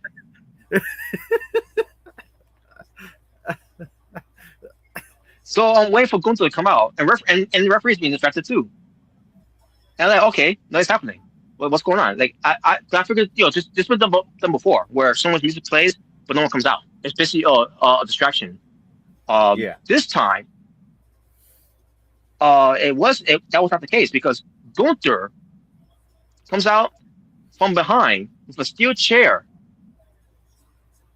and I turn around, and I get hit with a steel chair. CTE, by the way. Yeah, CTE. And that's like a hit. And that's like a hit with a steel chair. Gunther, he goes to lead, but not before the referee turns around and saw Gunther with the steel chair that was in the ring. By the way, that's my own nitpick. By the way, is that what the fuck? Like disqualification, right? Disqualification. That right there should be disqualification first of all, because the referee turned around and saw what happened. The referee acted like that she didn't see a damn thing. Like what the? And by the way, Jimmy King didn't even know what was going on too. He didn't even know. What and no, Jimmy King. No, yeah, Jimmy King was out at this point. Yep. AEW rules, Robert. Oh my god. But yeah, so basically, and the referee sees Gunther, with the chair and and leaving and all that, and like that's the disqualification right there. And and his referee knows that it was gonna be Gunther coming out, because that's why we both got distracted of it. I'm like, wow, that's why we nitpick with it because AI, you suck. You don't know how to do shit right. Not in video games. I guess so. Yeah. So Jimmy King was crawling to cover me. But not that matters because the referee was supposed to get the steel chair out of the ring, and the referee was going for cover, but already kicked out at this point. Like, man, the AI in this game sucks, man. It's like they don't know how to do anything right. No. So yeah, that's my only nitpick when it comes to that. But that whole thing with Gunther, I kind of get what Gunther why he did what he did here because I guess he heard about this whole career, threatening thing that's happening with Jimmy King. I don't know if that's what he wants to do to Jimmy. Yes, the thing is he wants to be the only one to end Jimmy King's career. That's what's going on. I figure. My God, man. So future match down the line, Gunther and Jimmy King. Oh my God, man. Well, after what happened there, I'm going for Jimmy King. And also, well, don't worry. Well, I'll say it later. But anyways, you want to finish off that? Yeah. So after that was over with that whole thing going on, but I got hit with the steel chair, like I said, and ever since I got hit with the steel chair, I didn't recover. I mean, I still counter. I was doing some countering some things and doing something, but at the same time, I didn't recover after that. I was completely blindsided by Gunther with the steel chair shot, and basically, and also and overall blindsided with Gunther for grabbing me for a reason. Like I said before, I always been on his side, and this is how he treats me. Yep. So the match continues on, but at the end of doing the power driver, and the fisherman suplex, the fisherman suplex, I should say, off from the outside. But when it comes to the fisherman suplex, you normally when it comes to when it comes to Mr. Perfect, it'll be the perfect flex. Well, because I'm a natural born driller, it's the natural flex. It was all from the outside. Yeah, so again, I did the power driver again to him outside. So he's trying to even the odds because again, I was completely out of it at that steel chair shot, even though the referee should have called for disqualification. But then we get back to the ring, and Jimmy King gives me a power driver, his finishing move, and obviously I kicked out of it. But then I was not getting up because again, I'm still trying to recover. I can't remember what else happened afterwards, but all of a sudden the knee lift once again by Jimmy King. Yep. And that was it for me. Jimmy King is your winner and new PWTF World Champion, which means Jimmy King's career continues on, which I'm glad. 3-time champion technically now. Now he's a 3-time champion. So yes, now I'm glad that his career ain't over. Because again, just the moment he was on, just returning, I really wanted his career to end, and especially I didn't want to end the way how it ended with Gunther getting involved. Yeah. Oh my god. But that was great though. I was great what happened there. But Jimmy King is your winner. Now he didn't get a chance to already celebrate that much because all of a sudden, after the match, the post match happened. Paul Heyman leads the Vision, and he kind of take out Jimmy King as well, and to a certain degree.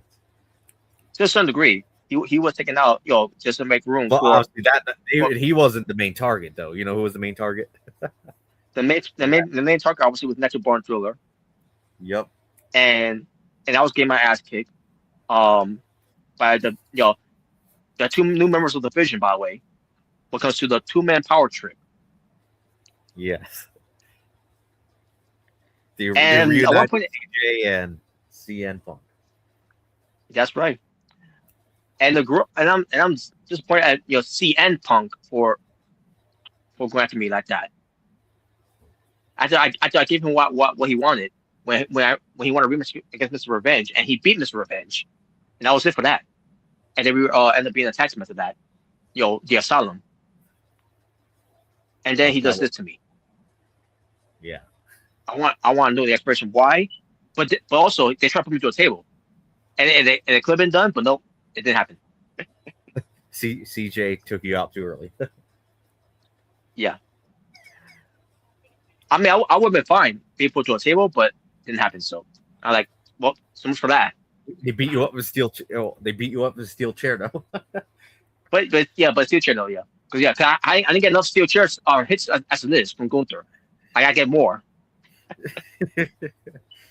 Yep. And then after that was over, Paul Heyman gets in the ring with the 2-man power trip, who's now part of the Vision.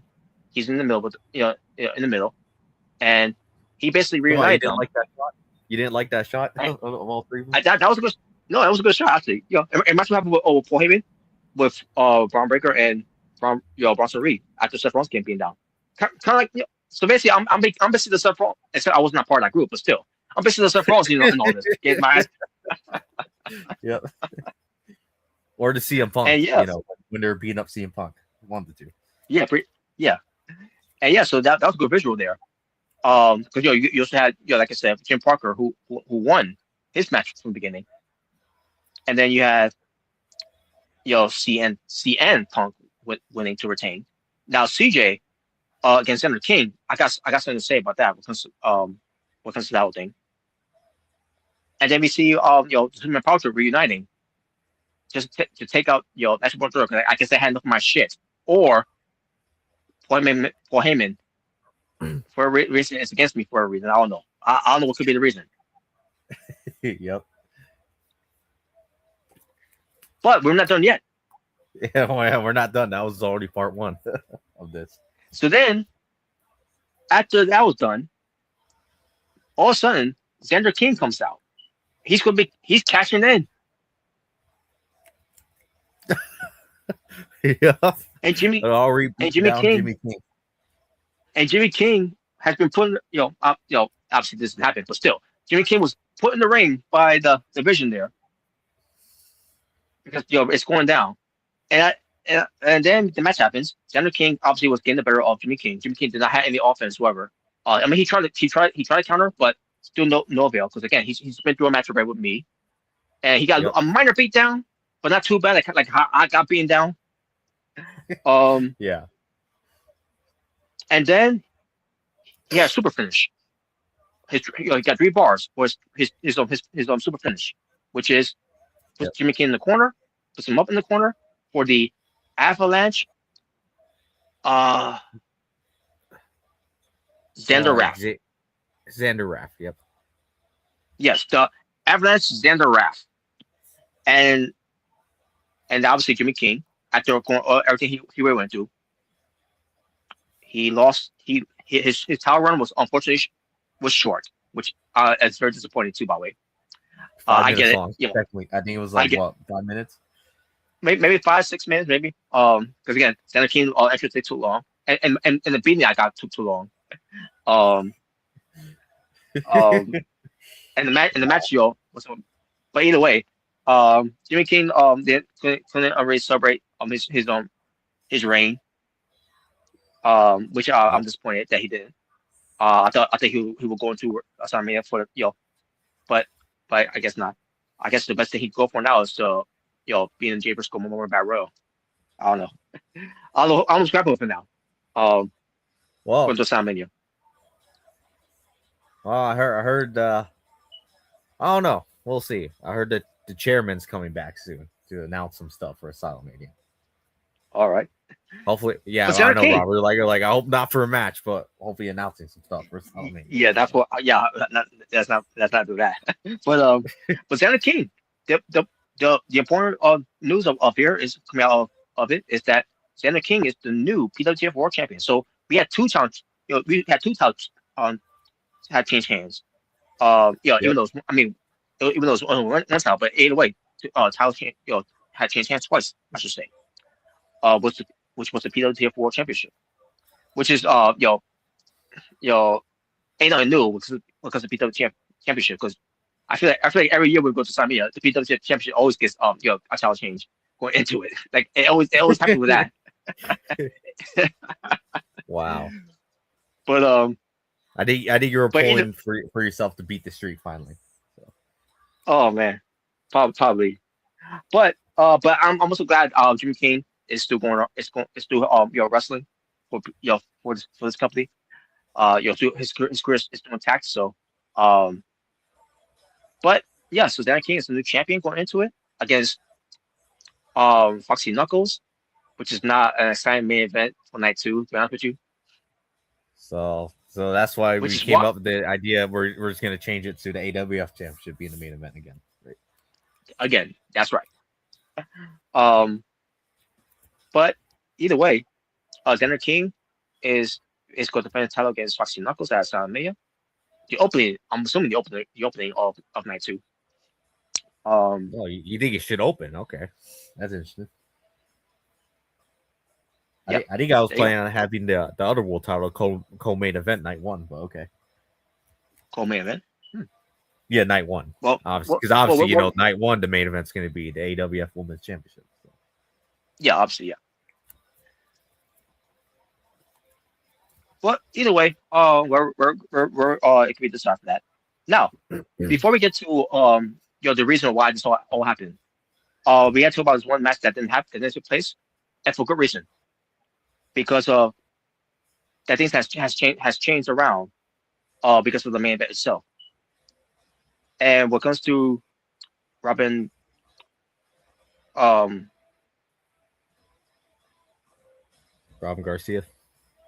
Garcia and Roy Kawada, they were supposed to have a match on here, but unfortunately they couldn't compete because they had plans to do something on the show here to make it memorable, and believe me, this was memorable.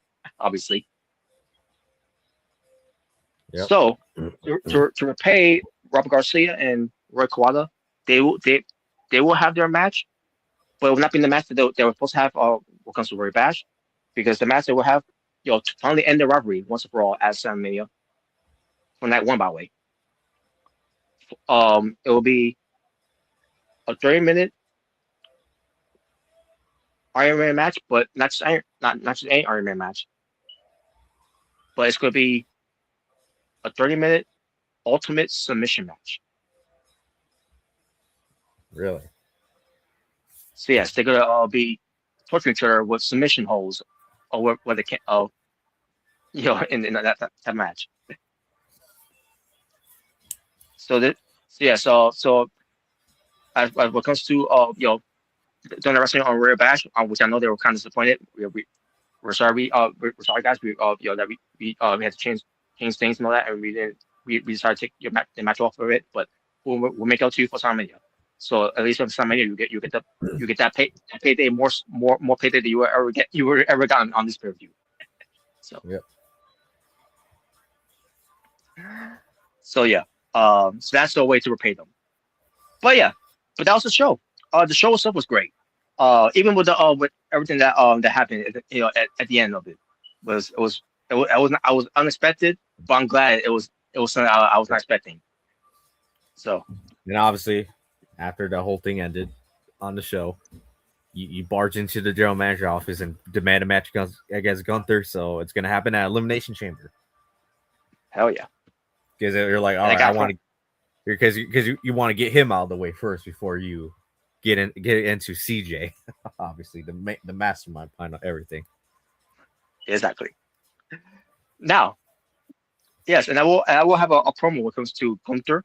That's also blended into with CJ, CN, and for Xander King. What about Paul? And obviously he's not saying two, by the way. I'm going to bring him up too. What if Paul Heyman sends Jim Parker to attack you afterward? Oh my God. Well, he's a master, manipulator. So. So is he the oracle or is he the advocate for all of them? I think he's more of an oracle for all of them. Because this is basically this is the vision that he wanted to build of that he couldn't build in WWE, because obviously you got so what do you think? You think this lineup, the Vision and PWTF, is better than the one in WWE? It sure does. It sure does. What, 3 former world champions in one group, basically. Pretty much, yeah. And you got one, and I think one of them who's a current champion, because I have a conspiracy theory here. Yeah, call me a conspiracy theorist here. I think Xander King is involved, is in cahoots with them. Really? I think because of what happened with CJ, just losing to Xander King like that, and then all of a sudden, the whole thing, they got involved in the main event, and then Xander King comes in to cash in. I mean, call me a conspiracy theorist here or not, but I find it very fishy here that Xander King decided to cash in on the opportunity there after what the Vision did. Wow.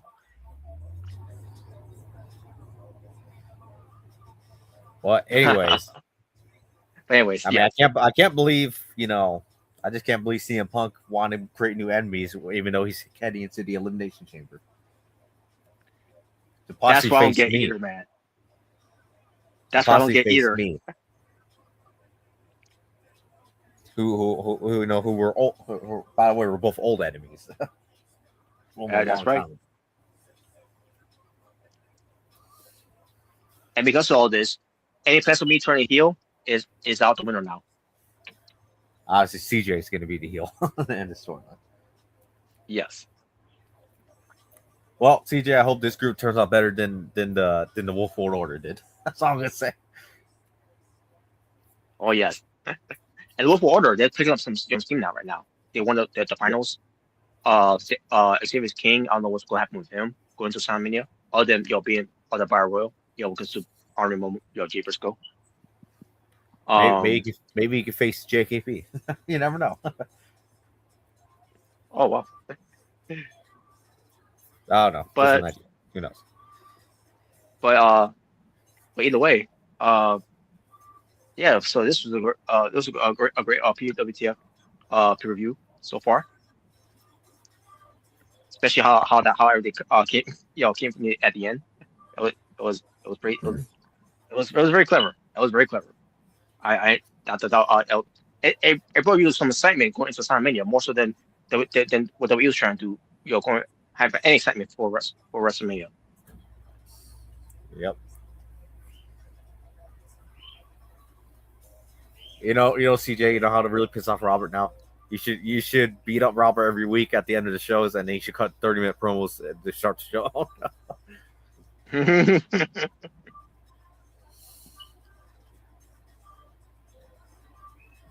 By the way, technically, Division doesn't have a leader, just let you know. So, in the group.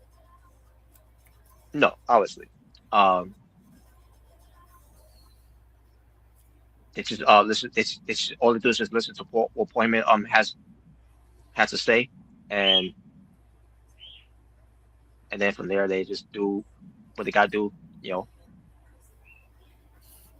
Yeah. At the end of the day, so.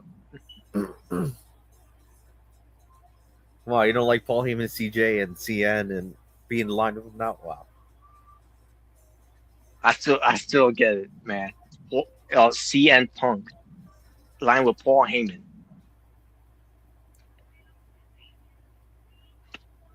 What about CJ aligning with him? Does that surprise you? Or not really? Well, that's not really. I mean, a little smirk, but at the same time, I figured why he needed the Oracle, but I mean the Oracle couldn't help him win the match on on that show. Wow. But anyways, well, I take it now. It's all official. Right. You want CJ at Asylumania. It's official now, isn't it? I do. Yes, I do. Obviously. And that will be on night 2. Oh boy, night 2. Yep. Oh, well, we got to make a full match card for what's on night 1 and what's on night 2, obviously. So. I agree. Yes. We already know the main events, which is the AWF Women's Championship, and now I guess you could say the AWF, championship. Yep. That's right. Main event Team Asylumania back to back. First person to ever do it. So take that. Take that, Jaybird. First person ever main event Asylumania 2 years in a row.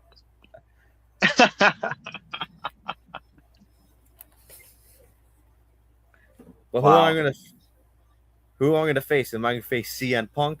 Am I gonna face Angel Martinez, El Hijo del Morte, Austin Wright? Roy Quada. Who am I gonna face? Who's it gonna be? Well, who's gonna be? It could be it's more interesting than Xander King versus Boxing Knuckles. Yeah, I could tell you were not keen on that being a main event of Asylumania. Nope, not at all. Now it would be something if it was National Killer and Foxy Knuckles, because I remember last year when I took that spotlight, the way that was done. But nope. Fans change. Well, fans change. Yep. All right. So once we get to these fun topics, because we're about to start right now. Once we get to these fun topics, then after that we'll talk about 2 other events that happened. But one thing I gotta ask Robert is you're gonna face Gunther at Elimination Chamber. So that's right. I got. He doesn't end your career. Wow. Yeah, it's gonna be starting to see what happens. What does that match when it comes? I'm just picturing you and CJ's promo to each other.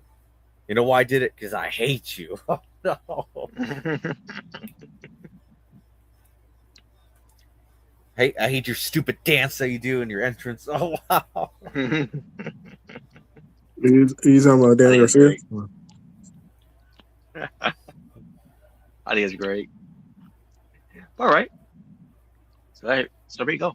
So after we do some fun topics, we're gonna talk about the other two events that took place for TNA and Rebellion. Yeah, fuck John And Cena. also No, stop saying that. yeah.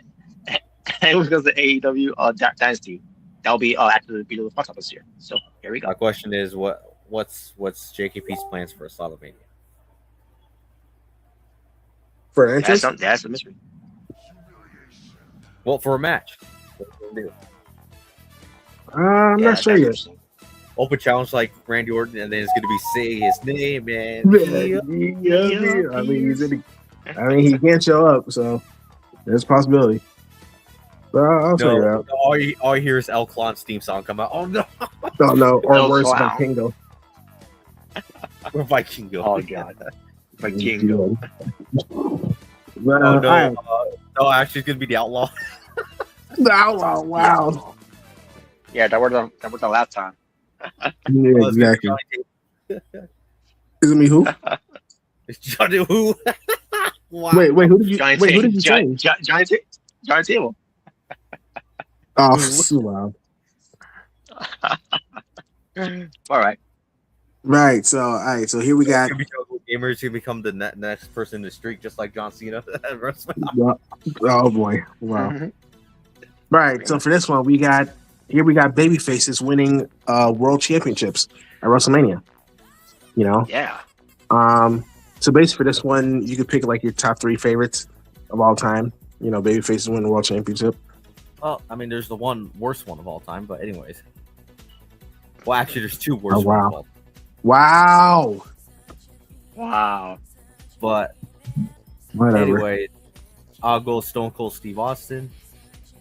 I'll go with Batista, and finally, I'll go Daniel Bryan.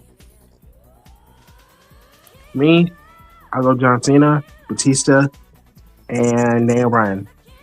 Mob will be Cody Rhodes Now, fuck him. when he finishes the story. Yeah, it was a little emotional. He tried to recreate Cena's win. Wow. And Robert, we already know your number one favorite. It's the game. Triple H from WrestleMania 18. We know. No.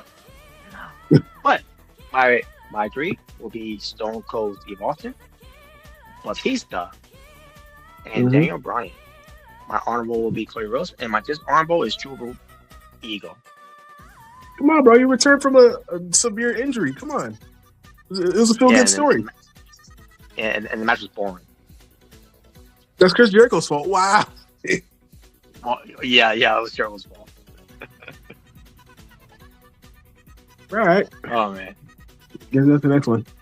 All right, next one. Hold on a second. Okay, here we go. All right. What game made you a gamer? So what's the game that like made you love video games? You know, if you have any. WrestleMania on the N64. I mean it's on the original Nintendo with the state. Okay. For me, I'd say probably Grand Theft Auto San Andreas. That's like the first game I really remember loving. All right.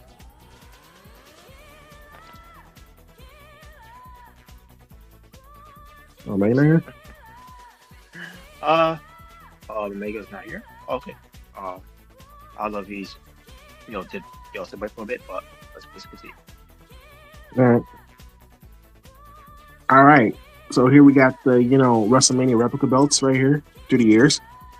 From 39, 40, 41, and 42.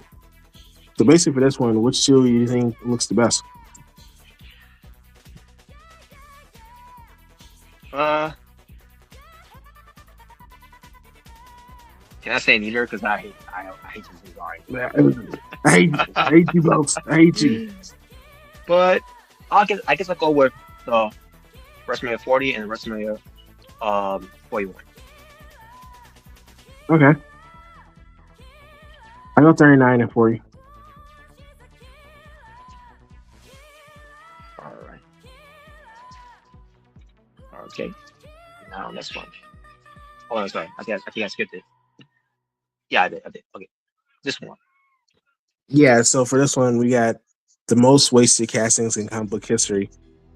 So we got what's that dude's name? Karowski. I know that actor. I keep getting his name wrong. He basically played Mr. Fantastic in Doctor Strange, Multiverse of Madness. We got Christian Bale, who played Gore the God Butcher from Thor: Love and Thunder, which that movie sucked. We got I've got the actor's name, but he played James Bond. And he played Dr. Fate in the Black Adam movie. You know, the one, The Rock. He was good in it. This movie wasn't really good. And we got Henry Cavill as Superman from the DCEU. So basically, who do you think was like the most wasted casting out of these four?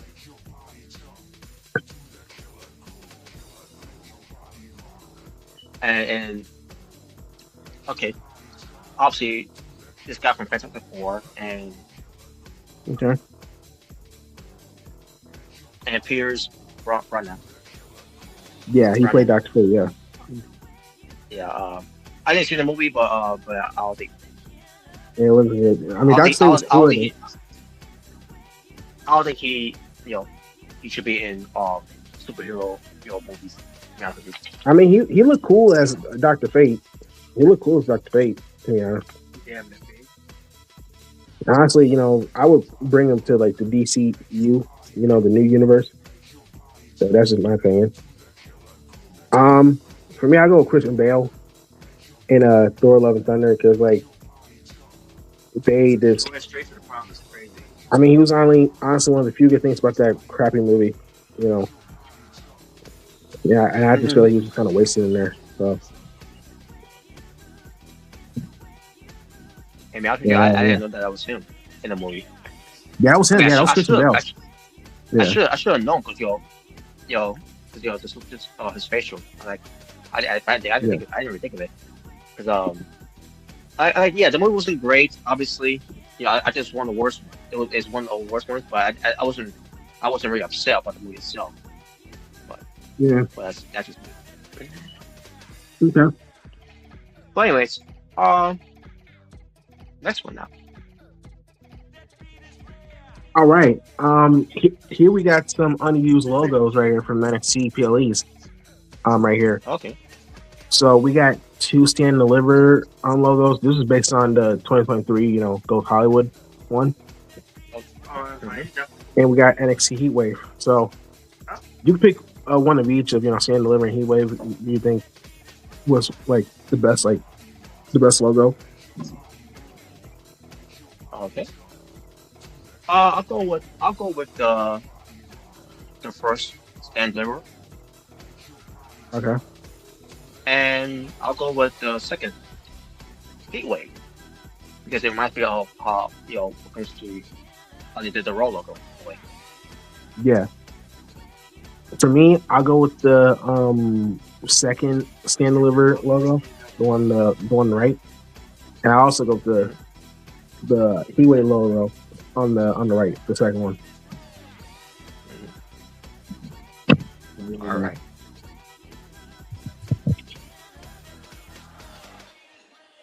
Oh, look at this!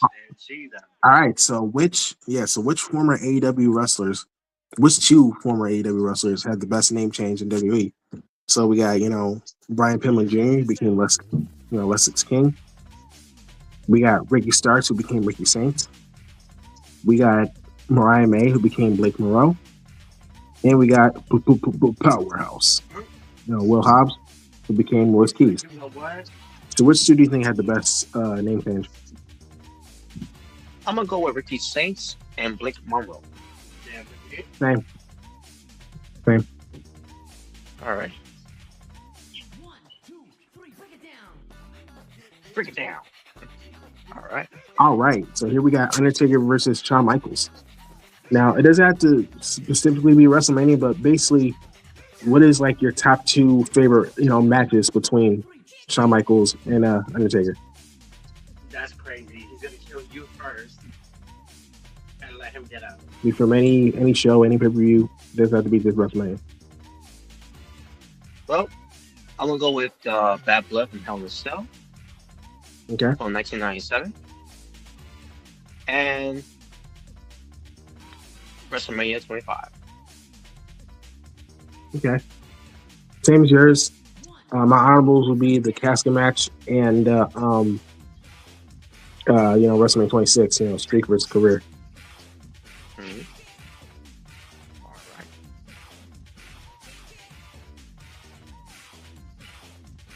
All right. All right. So on the left, we got returns, unexpected returns. Well, not really unexpected, but basic returns in WrestleMania, for a match. Mm-hmm. Mm-hmm. And on the right, we got returns to save a wrestler, to make the big save, basically. Yeah. So for this one, you can pick three of each of your top favorites. Okay. I'll go with the Ultimate Warrior. Huh. I'll go with. Yes, you know why. I'll go with the Hardy Boys. Okay. And I'll go with The Undertaker from WrestleMania 20, where it all begins again. Yep. Okay. My arm will be Stone Cold. All right. As far as the right side, I'll go with the Ultimate Warrior, Stephen Hulk Hogan, looking, not like he used to be because steroid scandal. Yeah. I'll go with Hulk Hogan attacking the Muslims. Yeah, I mean during 2005, yeah, there's that was. Mm-hmm. And I'll go with the Undertaker. For okay. From the WrestleMania 40 End Games. Yep. All right, for me. Okay. For me, returns, I'll go with the Hardy Boys. I'll go with Undertaker, WrestleMania 20, and I'll go with Cody Rhodes. For saves, yep. For saves, I'll go with Hulk Hogan. Like you said, against the Muslims. 2005. I'll go with John Cena, and WrestleMania 40. Okay. And I'll go with Undertaker at WrestleMania 40. Based when the Avengers came out. Avengers, assemble. What I think about it too, by the way, John Cena returns to save The Rock from that WrestleMania. What was it? WrestleMania 32. 32. Yeah, 32. Yeah. This seems like the Ultimate Warrior when they wasn't looking like the builds that they used to have. Yeah, they lost some muscle mass basically. During the finish, wasn't really working out because I think he was dealing with an injury. Yeah. He had an injury, yeah. Yeah. All right. And now,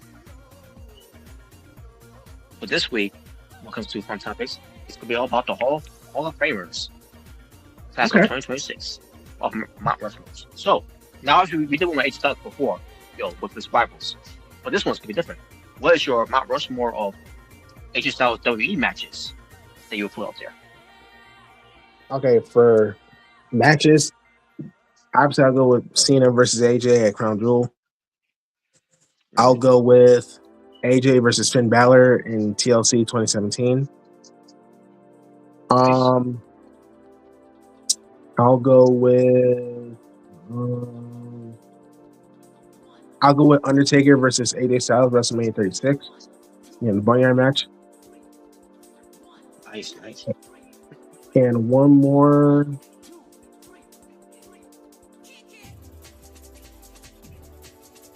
I'll go Cena versus AJ at SummerSlam 2016.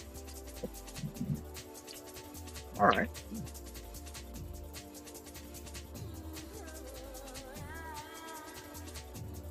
All right. For me, I'll also go AJ Styles and John Cena from Crown Jewel. Perth. Okay. I'll go with AJ Styles versus Undertaker. The Boneyard match from 36. All right. No, WrestleMania 36. But I'll go with AJ Styles versus Brock Lesnar from Survivor Series 2007. I mean, 2017, excuse me. 2017.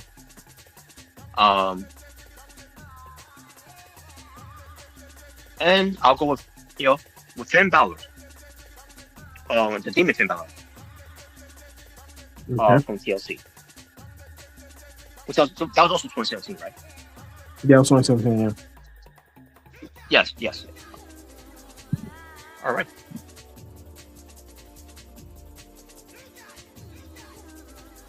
Now we got Stephanie McMahon. What comes to our Mount Rushmore of rivals in WWE? Okay. All right. So for rivals, let me think.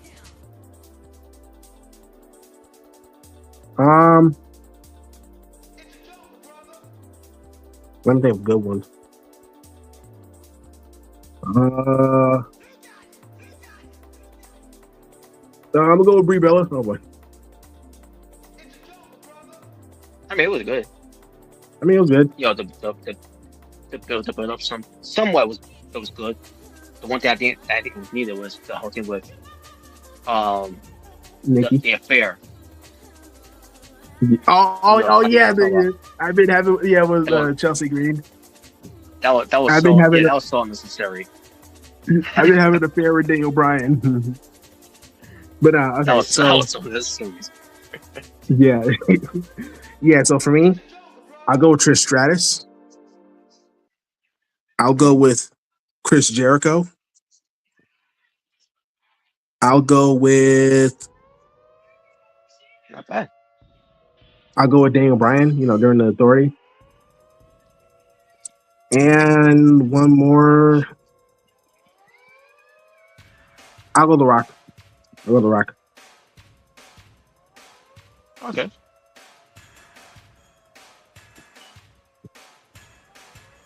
All right, for me, I'll go with Trish Stratus. I'll go with Lita. I'll go with I'll also go with Chris Jericho. Sure. And I'll go with Randy Orton. All right, that'd be mom. That's Randy Orton.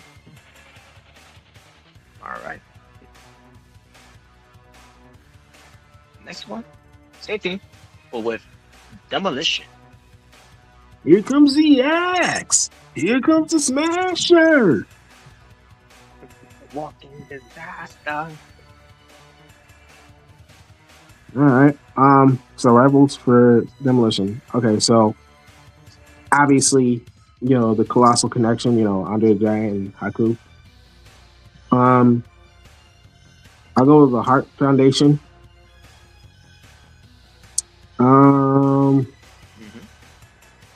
What else? I'll go with the Powers of Pain. The Warlord, and the Barbarian, I believe. Mm-hmm. Oh yeah. And I'll go the Brainbusters. Arn Anderson and Tully Blanchard. Sweet. All right. For me, I'll also go with the Power of Pain. I'll go with the Brainbusters. I'll go with the Heart Foundations. And I'll go with the Legion of Doom. Okay. Yeah, they're still the gimmick for. Yeah, even though it should have been much better of what they gave us. But it's great. All right. Yes. All right, next one. Same thing. It was Dennis Rodman. Okay. Well, obviously, DDP and Karl Malone, to WCW. Who else I can think of as a rival? I'll think of another one. DDP, Karl Malone. Now we're talking like basketball. If we're talking basketball, I go Charles Barkley, and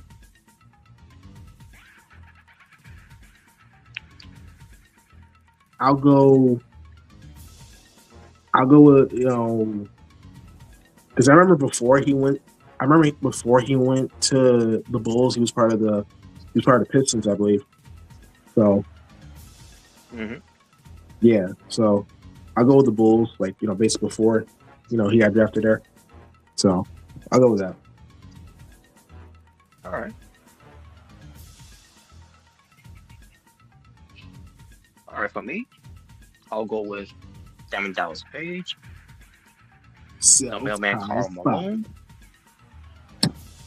Right. I'll go with the Macho Man Randy Savage. When he's doing the whole Playboy thing. Oh yeah. Mm-hmm. And I'll go with Charles Barkley as well. Okay. All right. Sid with Sid. All right. That goes Sid. Well, Sid in general. So for best rivals, obviously Shawn Michaels. I go Hulk Hogan. What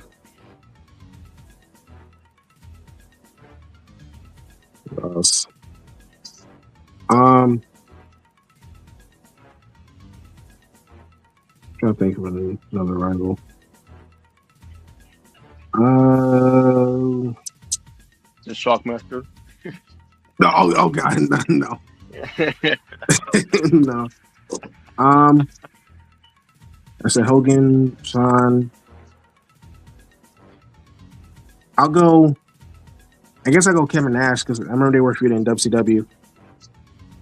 And a little bit in NWA. And also a little bit of WF. With John Cena. Well, yeah. That too.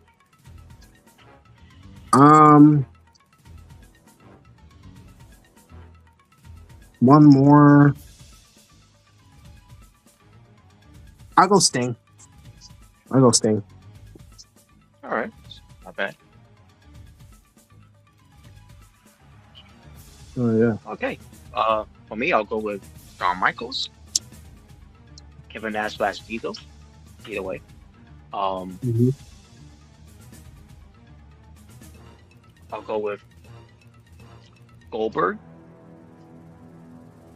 Okay. Especially there was some fun there with with them. Most of it was Sid. But and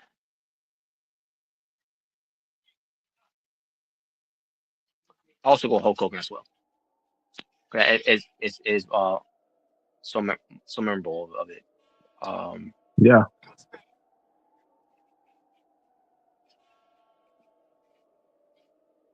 All right. There you go. Same thing with Bandless Brown.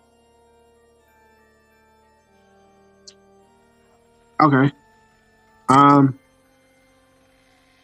Despite the the questionable thing that he did during the match, for the match, Roddy Piper. Yes. Who else? That would be a good rival. I believe he feuded with Bret Hart, right? As well. Yeah, he did. Yeah, so Bret Hart. He's just Bret Hart turning babyface. Right. Yeah, so I'll go with Roddy Piper, Bret Hart. I go Jake the Snake, and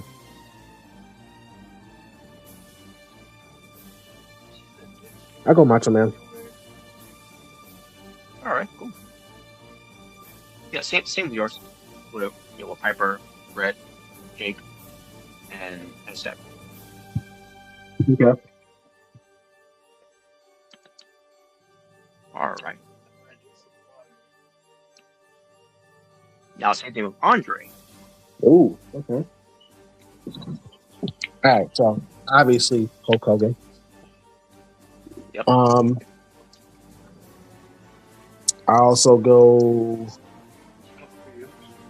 I'll go Jake the Snake Roberts because I always remember to that one spot of the Royal Rumble when Jake brought the snake yes. and he got out, he eluded himself. Like, oh no. So I go Jake the Snake.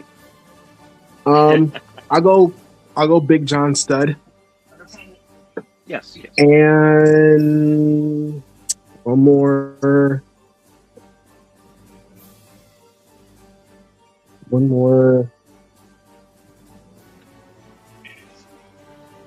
I'm thinking of another good one. I remember Ultimate Warrior I think they had some matches with each other. Ultimate Warrior and Andre the Giant. Yeah, they did. So I guess I'll go with that one. All right. Well, yeah. Yeah, same as yours. Welcome to Hulk Hogan, Big John Studd, James Snake Roberts, and Ultimate Warrior. All right, cool.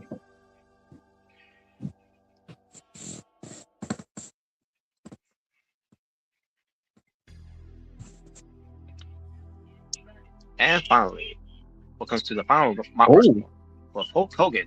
What comes to what could be your Mount Rushmore of WrestleMania dream matches that Hulk Hogan could have had? Ooh, okay.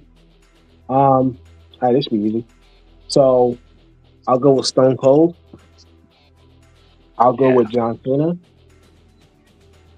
I'll go with I'll go with the American Nightmare, Cody Rhodes. And one more. One more. I'll go with a Big Bronson Reed so he can bury him like Yokozuna. Wow. No. One more. I guess I'll go Roman Reigns. Roman Reigns? Okay. Yeah. Yeah, so that was my pick. Okay. Might as well be CM Punk, Bret Hart, Johnny Gargano, and all right. But for real, every black wrestler. Wow. Oh man. But yeah, I'll also go with Stone Cold Steve Austin. I'll also go with John Cena. Mm-hmm. I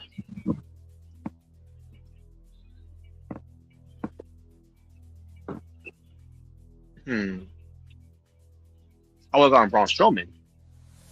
Oh, okay. Yeah, especially how he got over. Yeah. Hogan's gonna get these hands. Yes.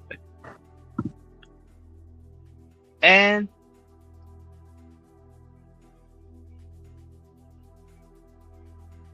I would go on Brock Lesnar. Okay. So then we have a rematch. All right. Yeah. This time at WrestleMania. Even though SmackDown was decent. Yeah. Yeah, obviously, Hogan put him over, with the bear hug, blood coming in his mouth. Mm-hmm. So obviously just building up for SummerSlam. Yeah. What you gonna do, Brock? When Hulkamania runs wild on you? That's right. And folks, again, next week on Wednesday is the Real American Hulk Hogan on Netflix. Yep, that's right. I remember they showed a little sneak peek of Cameron Nash talking about the third man, when Yes. when he turned heel. Yes. They did. That was very interesting. Yeah. I mean, obviously. but yeah. All right. So that was your Hall of Fame class of 2026 Mount Rushmore there, folks. Yeah. Now this one, when it comes to The Rock's message in Bad Blood 2024, Mm-hmm. when it comes to who attacked Jacob Fatu, knocking all his teeth out, Mm-hmm. Pat McAfee received mysterious orders. Mm-hmm. Jey Uso was attacked. Yeah. Jey Uso was attacked at a key moment.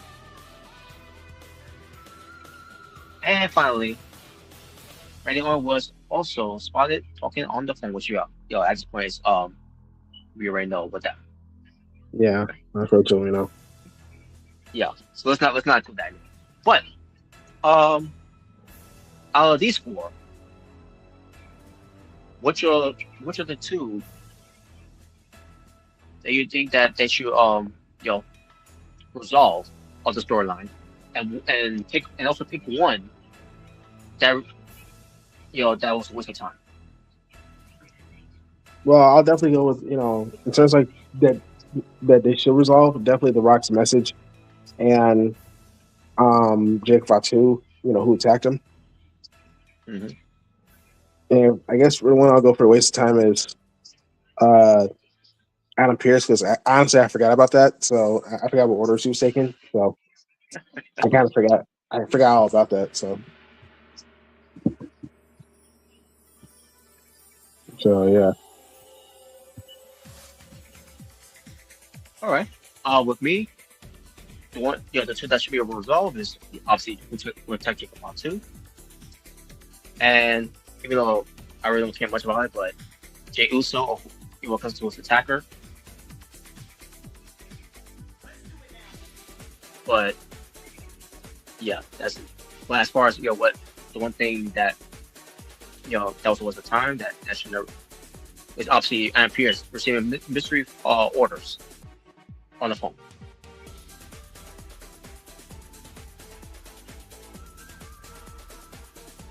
So there you go. Okay. All right, so this one involves Rey Mysterio Jr.'s WrestleMania matches. Okay. Now obviously one hasn't happened yet because it's this weekend.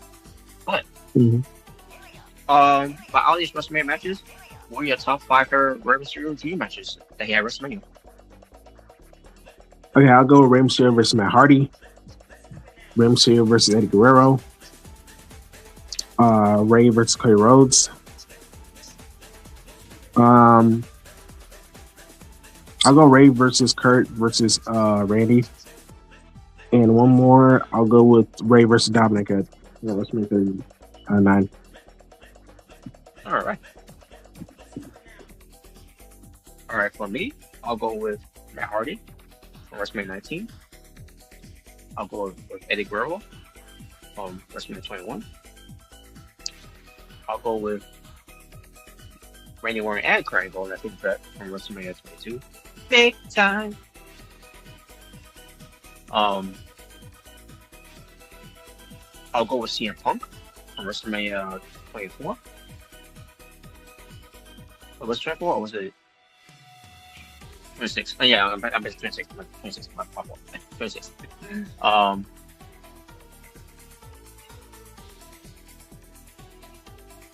And I'll also go with Rey Mysterio Jr. versus Dominic Mysterio. My honorable will be Cody Rhodes versus Rey Mysterio in WrestleMania 27. My dishonorable. Yeah, 27. Yeah. Awful. My dishonorable, unfortunately, I gotta go with. In fact, yeah, I'll go with JBL. Which is 25. It should be a lot longer. understand what they did. I mean, Well, you then know, like again, you could say that Digger got buried. I expected it to be a longer match, obviously. I mean, yeah, obviously, I still want Gable to lose, but still. But you know, you could say the same with Samoa Joe for Rey Mysterio Jr. because obviously Rey Mysterio was going to injure hurt. You know, but it's whatever. All right, and finally, the same thing was Seth Rollins. Minus the one match that's happened this weekend. So the same thing with Seth Rollins. What is your top favorite? The top 5 favorite WrestleMania matches with Seth Rollins. All right. I'll go with the triple threat match. You know, with Miz and Balor. Mm-hmm. I'll go with Cesaro and Seth. Mm-hmm. I'll go with I'll go with Seth versus Drew. All right. And I'll go with Seth versus Roman versus Punk. Sweet. All right. For me, I'll go with Randy. Oh, Seth Rollins versus Randy Orton. WrestleMania 31. I'll go with facing the Miz and Finn Balor at WrestleMania 34. I'll go with Seth Rollins versus Cesaro WrestleMania 37. I'll go with Seth versus Cody Rhodes at WrestleMania 38. And I'll go with Seth versus Punk versus Reigns at WrestleMania 41, Night 1. My honorable will be Seth versus McIntyre at WrestleMania 40. And my dishonorable will be Brock Lesnar in the Universal Championship match. Just because how it was booked about it. Yes, surprisingly, I'm not just Triple H match because we are dishonorable, which is rare.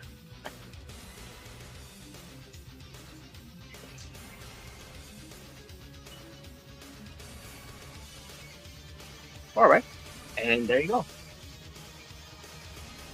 That'll conclude the front topics, folks. All right.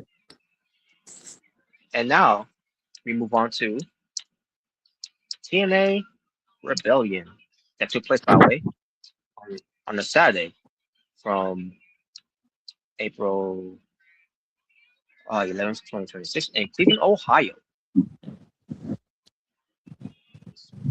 Okay. So there were some returns that happened here. Some returns. Yeah. And some announcements that I made too as well. I'm going to get to that momentarily. First, there was a pre-show that happened. Ryan Nemeth defeats BDE again. This time in 5 minutes. Big brother. Yes. No, I didn't see the match, but that was what happened on there. So there you go. And apparently something happened on the pre-show as well. I don't really remember much of what happened on the pre-show, but it was something about teasing what's going to happen in the main show in a way. But nevertheless, now the opening show of TNA Rebellion, you had Leon Slater defending his TNA Exhibition Championship against the System member Cedric Alexander. 14 minutes and 26 seconds it lasted, and it was a very good match. And in the end, Leon Slater is your winner. Still, your TNA Exhibition Champion. And by the way, they talk about on here that if Leon Slater can manage to hold on to his Exhibition Championship as long as he can, he will surpass Austin Aries' reign of being the longest Exhibition Champion in TNA history. Which, if you remember, Austin Aries being the Exhibition Champion, he was it was back in from 2012 or to 2013, I think it was, or I think it's like from 2011 or 2012. I'm assuming, where he was the TNA Exhibition Champion for that long. So he that's when they created the Option C, So that's how we go because of that. All right. So yeah, so hopefully the announcer does it. And it's rare that they mention Austin Aries, based on how Austin Aries embarrassed the company years ago. Yeah. So next match, it was Frankie Kazarian versus Elijah. 12 minutes and 25 seconds. Frankie Kazarian and Elijah had a decent match. Yeah, some shenanigans involved in the match, by the way. But the referee wasn't really too much about it when it comes to using Elijah's weight belt by Frankie Kazarian on them. And then also a part with the guitar. And like, why could you just make a no disqualification match? This is getting ridiculous. This referee was so this referee was acting like Rick Knox. Letting things play out. Yep. Oh my god, man. But in the end, it was Frankie Kazarian winning. So I don't know if they continue on this rivalry. I'm pretty sure they are. But Frankie Kazarian won. So I'm gonna say about that. Then we get to Special Agent Zero. He went up against Moose, who was being accompanied by Alicia Edwards. And more Alicia Edwards later, by the way. I'll bring all together when we get to the main event. But that's the 11 minutes. Special Agent Zero versus Moose. And it was a decent match what they did here.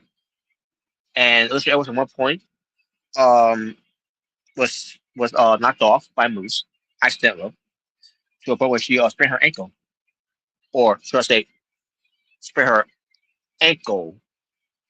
If you get my gifs there, if you get the gifs there.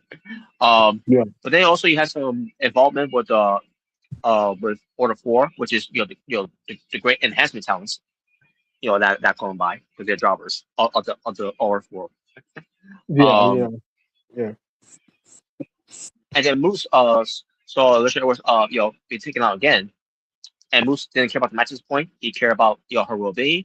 He carries her up, only for Special Agent Zero knocks him off while Alicia Edwards was being carried, and then was dropped on the floor.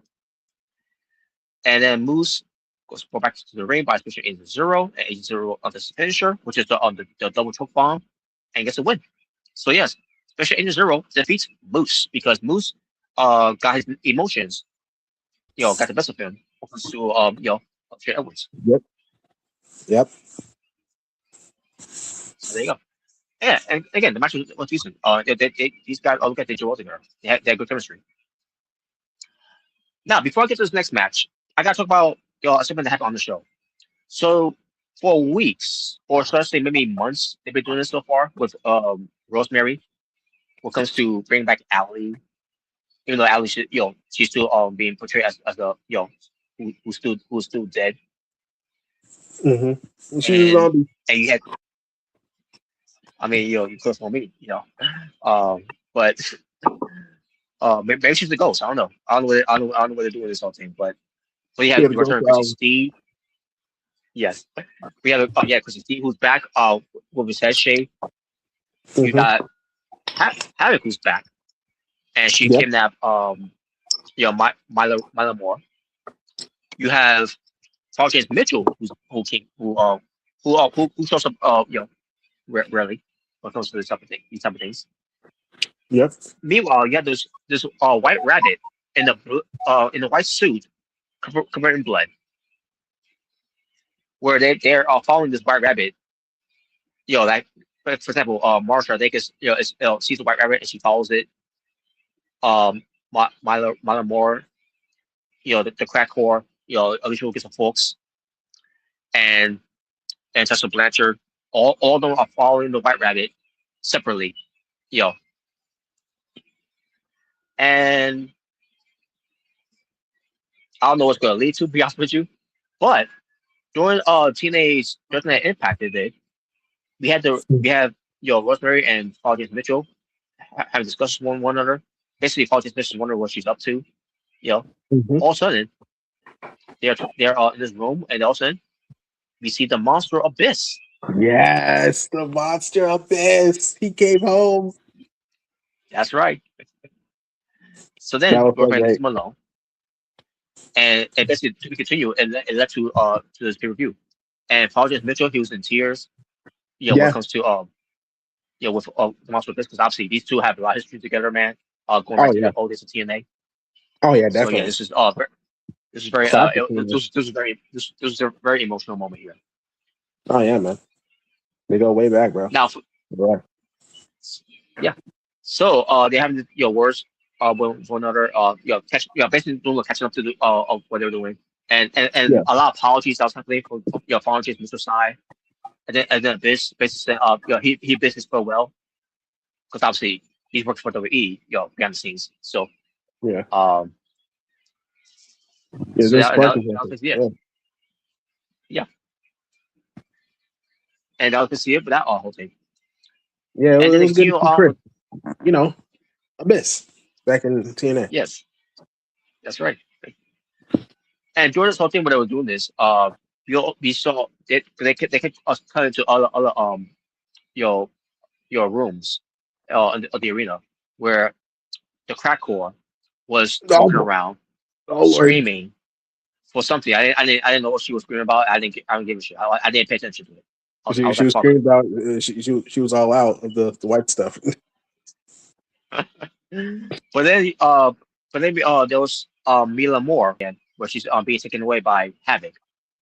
Mm-hmm. And then you have Marsha Day, who's with Ellie, going to wherever they were going. I don't know where. Um, and then you have Tessa Blanchard. I don't remember what she did. I didn't get shit either. I'll be honest with you. Um, and that was just it there. Now obviously it's more to be continued with this whole thing of it.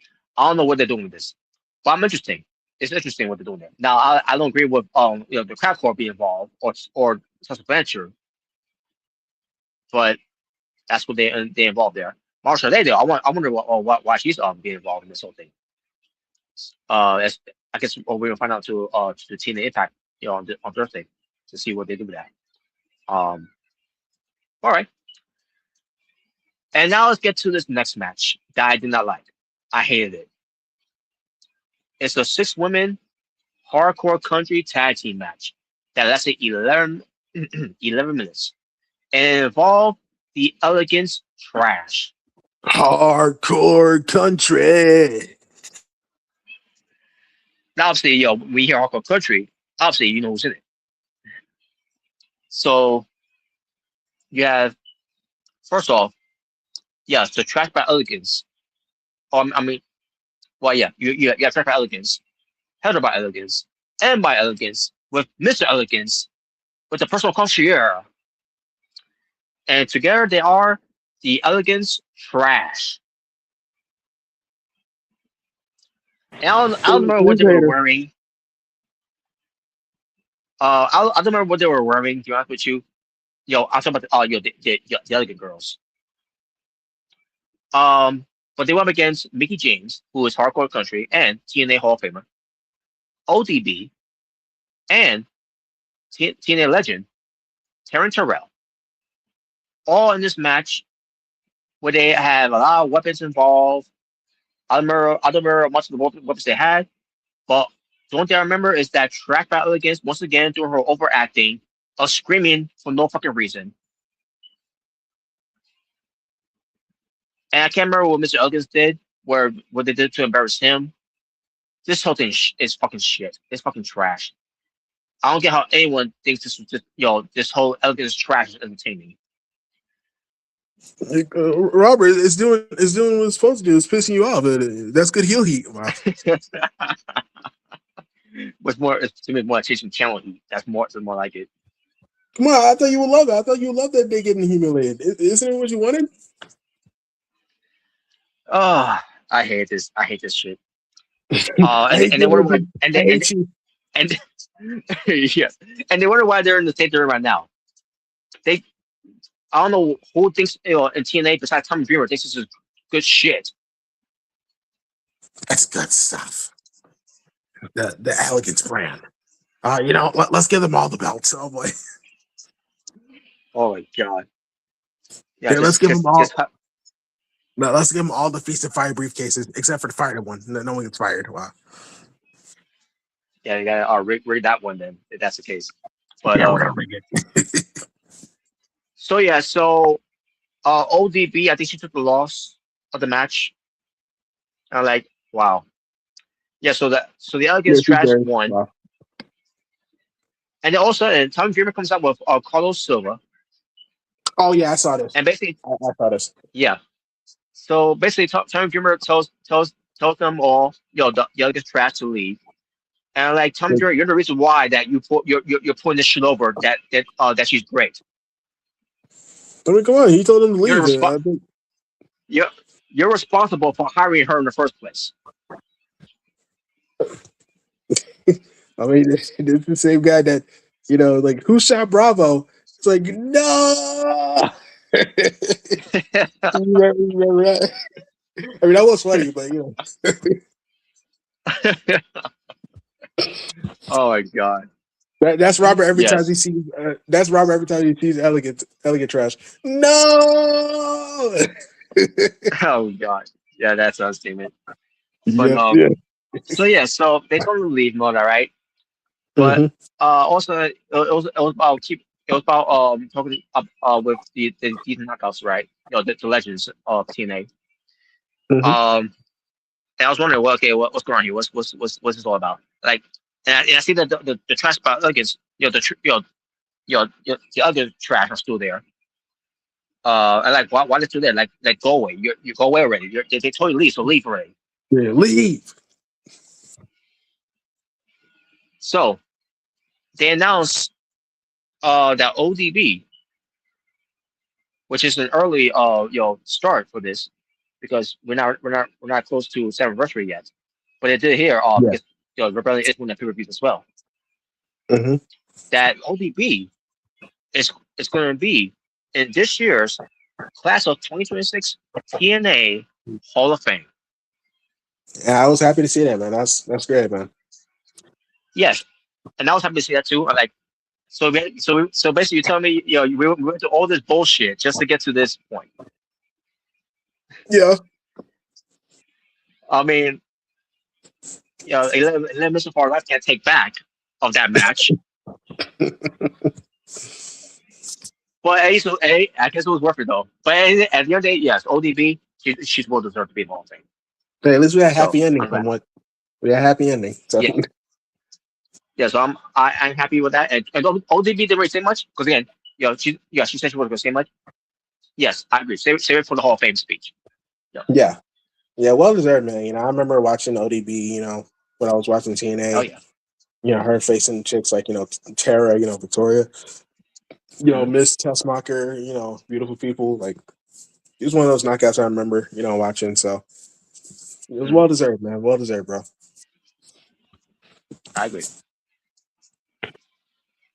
So another match that I can't take my get my life back either, because I don't understand why this was done, because it's not like he's going to be a babyface moving forward just because this is his hometown. And I'm talking about hometown man, by the way. I'm talking about Nick Nemeth. I'm talking about Nick Nemeth. Oh, remember the story? He's a wanted man. Yes, because Nick Nemeth, my big brother. Yeah, he got the Corey Shot Trophy, and he's facing AJ Francis. And Nick Nemeth was being covered by someone named Bernie Carcel, whatever his name is. I don't know. Some former football player. I don't know. Okay. 16 minutes lasted. I'm like, what's this match happening? First of all, Nick Nemeth is not going to be a babyface after this. He's going back to be a heel. That's all he's going to be is a heel with his little brother. No, he's going to go back to babyface. He's going to cut that promo he did like with the Miz. He's going to do that next week. He's going to go back to being babyface. He's here to show the world. Oh God. Yeah, sure. I'm not saying the match was bad, but I just thought this was a waste of time. and then this guy Bernie got involved, and basically AJ Francis was being distracted by the return of Casey Navarro. He's back. Yeah, I did see that. Yeah, I did see Casey Morales. He came back, and obviously they're gonna continue that feud because obviously AJ Francis did turn on him. Basically replacing him Yep. back with Rich Swann. Yeah. When he came And, back. and so much for that, by the way, because Rich Swann not with him anymore. Yeah. Oh, he's no longer there. No. I'm saying he's not with him because Well, yeah, I know. I know the time. Yeah, he's no longer with him. No, yeah, obviously, Rich Swann was there. Rich Swann was opposite because he's there all to be with BDE. He's in team with he's in tag team with BDE. That's right. Yeah, that's right. He's still there. Yeah. Yeah. So Casey Navarro returned, but not before where AJ Francis was trying to do something to Nick Nemeth with I think it was to chair or something like that. I can't remember what he was trying to do. Referee was trying to stop him, right? And he takes the chair from him. Only for AJ Francis to blast the referee from behind. I'm like, what the fuck? Like, what the fuck is going on here? And then that's when when Bernie came in there and took the chair from him, whatever. And then again, that's when Casey Navarro came out for distraction. And all I can say is, don't ever allow someone like a Bernie Carcel, whatever how you say his name, to swing a steel chair ever again. That was awful. And AJ Francis had to sell it. And then you're a hater. Well, and then Ryan Nemeth, not Ryan Nemeth. You might as well have him out there too. Since you mean the big brother of Ryan Nemeth. Yeah, because it involved his big brother. But in the end, Nick Nemeth got the win over on AJ Francis, and there you go. Wow, just wow. I know, right? Oh, wow, God. that's so awesome. Speaking of returns, by the way, I want to talk about this. I don't remember when it happened, but I'm gonna bring this up right now. Mm-hmm. Eric Young comes out. Yep. And he calls out a return, which they were talking about this whole thing with someone returning, and they never mentioned this return at all. So all of a sudden, ladies and gentlemen, yep, EC3. Trouble.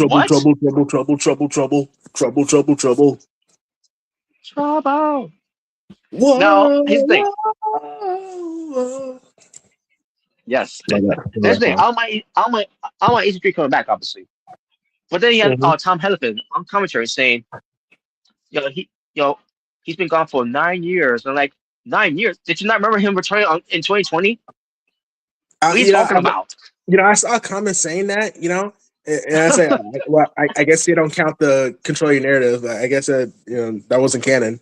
So. Oh my God. But again, the whole control and everything that's supposed to be based on Fight Club. So I guess he was never really there. Yeah, it wasn't. That wasn't that EC3. We're talking about this EC3. Yes, but it's great to see EC3 back, by the way. Yeah, it's great to hear that theme song again, man. It's been a while, man. Love that theme song. Mm-hmm. It's been a while since I've seen him in that gimmick because that's obviously where he became famous. That gimmick, and yeah, man, he's back home. He's back where he became a big star. It's TNA. That's right, and he's gonna have a match against Eric Young on TNA Thursday Night Impact. All right, we going old school right here. Hell yeah! So yeah, TNA is basically relying on old nostalgias because clearly they're not doing us any solid favors with the current members. They're not really crossing the line. But yeah, it was good to see EC3. He's in top shape, and he's still the one top percenter. Yep. And he's here to bring back trouble into TNA. Hell yeah. That's just how Dixie doesn't follow him. Oh yes, definitely. So then we get to the next match for the TNA Knockouts World Championship. Ariana Grace being accompanied by her boyfriend Stax, or I think that's fiancés. Again, Ling Lee with Saya Brookside. With Saya Brookside, she got a different type of hairstyle there. I mean, Yeah. it was great too, by the way. So match happens, and the match was decent. Jax had an idea, by the way, when it comes to taking care of this whole thing, whatever, for her to retain, and in the process of him doing so, he got away from it for a little bit until he got caught and he got kicked out because Brooks got involved. Told the referee to kick him out, and the referee did so by kicking him out. The match continues, and then Lian Lee goes for her finishing move, though. The Warrior's Way, and like, oh shit, okay, it's gonna be over. And then all of a sudden, she goes to recover, but Sire Brookside gets Ariana Grace's foot on the rope, and referee sees this. Yeah, that's not the point. But the point is Sire Brookside, like, what the fuck? Yeah, she just turned on Lee. She turned on Ling and Lee. Yeah. Like, what the fuck is this? I was a little shocked too. I wasn't expecting that because I saw that in the highlights. I was like, whoa. And then, yeah, she turned obviously, heel. she turned heel. And by the way, if anyone was wondering if her being a heel is going to work, yes, because she's been a heel before outside. Yeah, she's been here before. Yeah, and I thought she did very well being a heel outside of TNA.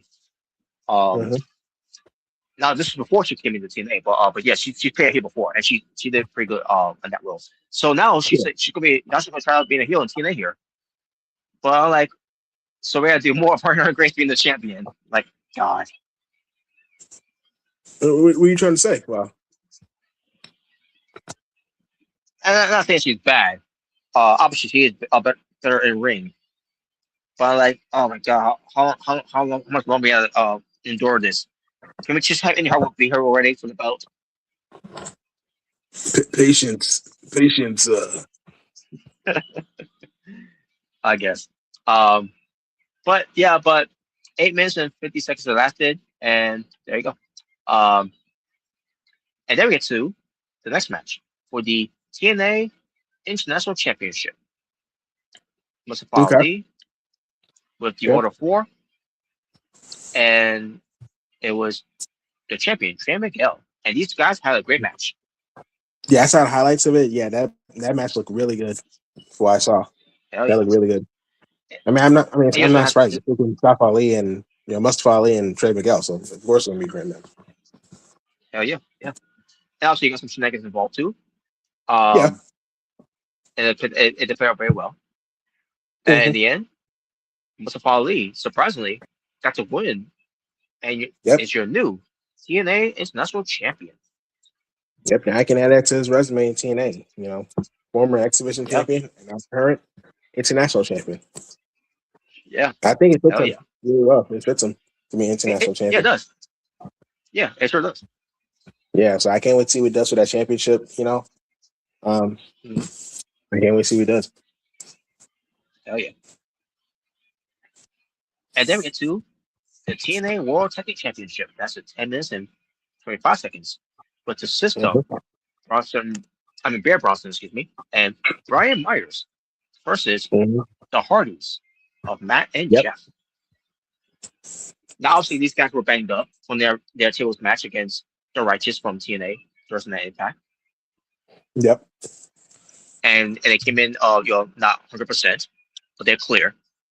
And so in the end, it was the system getting the win. As I expected, because again, they were based on the story here. They were beaten so badly from the previous match, from the tables match. So they weren't gonna be 100%. And system won the tag team titles. Once again, they finally got gold with the system. Hell yeah! And Bear Bronson won his first championship. Yeah. Go for Bear Bronson. Yeah, that's the most gold. I mean, you finally won gold. You didn't get a chance to do that in AEW, so hey, Nope. Yeah, TNA. Definitely him going to TNA is the best move. because he's actually doing something worthwhile. You know, he's part of the system now. You know, and now he's a champion, so it's working really well for him. Hell yeah. So yeah. Yes, I'm very happy congratulations. for Bear Bronson, especially that he didn't have a real fair shake in AEW, I should say. Yeah. And not that it mattered, because I don't think he was never going to get a chance either way. Nah, he really wasn't. But TNA said he gave him a chance, and he's doing good with it. He's definitely taking it. Yes, he is. So props to him, man. And finally, the main event of the evening. That's right. For the TNA World Championship, Mike Santana was defending against Eddie Edwards, who was, cashing in his Feast of Fire case for opportunity for the TNA World Title for this event. 19 minutes 25 seconds, and they had a pretty good match. Mm-hmm. And then we got what happened with Alicia Edwards. Now, before we get to what she did, because before we get to the main event itself, we also got to actually a segment where before I get to the back of the segment of that whole thing with Moose and Alicia Edwards, first also another segment happened with Gia Miller interviewing Mike Santana before his match, and he was being confronted by Alicia Edwards, basically saying, "Do you want to know something? About something? About her husband, basically, about his weakness, because of being him, right? And obviously, Mike Santana didn't debate, obviously, because obviously he doesn't really trust this whole thing. They can't trust the system. So yeah, and then we get back. Then we get back to a segment with Moose in the trainer's room where Alicia Edwards is being checked on, having pointed ice in on her ankle, whatever, and then basically asking Moose to get her more ice, a more bag of ice, whatever, and the Moose goes away, but he looked annoyed with his face with that when he was walking away. I think he knew something was up. So then that's when we get to where we get to the part where we get to the shenanigans of this match. Mm-hmm. So Alicia Edwards comes out in crutches, showing that she's still banged up from her ankle. And then Moose comes out, and then Moose points at the Thermotron, and he points at the moment where he leaves the trainer room. Yep. And then the camera pans back to Alicia Edwards while her knowing. She puts on the ice bag, and she calls up Eddie Edwards, her and basically let her husband know that Do you want to know something? Yes. Now obviously said Touchman didn't get the belt, but he will get that eventually. We get the tag titles, but now the one thing they focus on is be the TNA World Champion. It's all coming to plan. So this was all rules the whole time. Why did she milk this for so long? It's beyond me. Do you want to know something? You don't need to know. I'm sorry, this was not clever. I get what they were trying to do. This was not clever. Yeah, it was. It fooled you. Wow. Because obviously we did.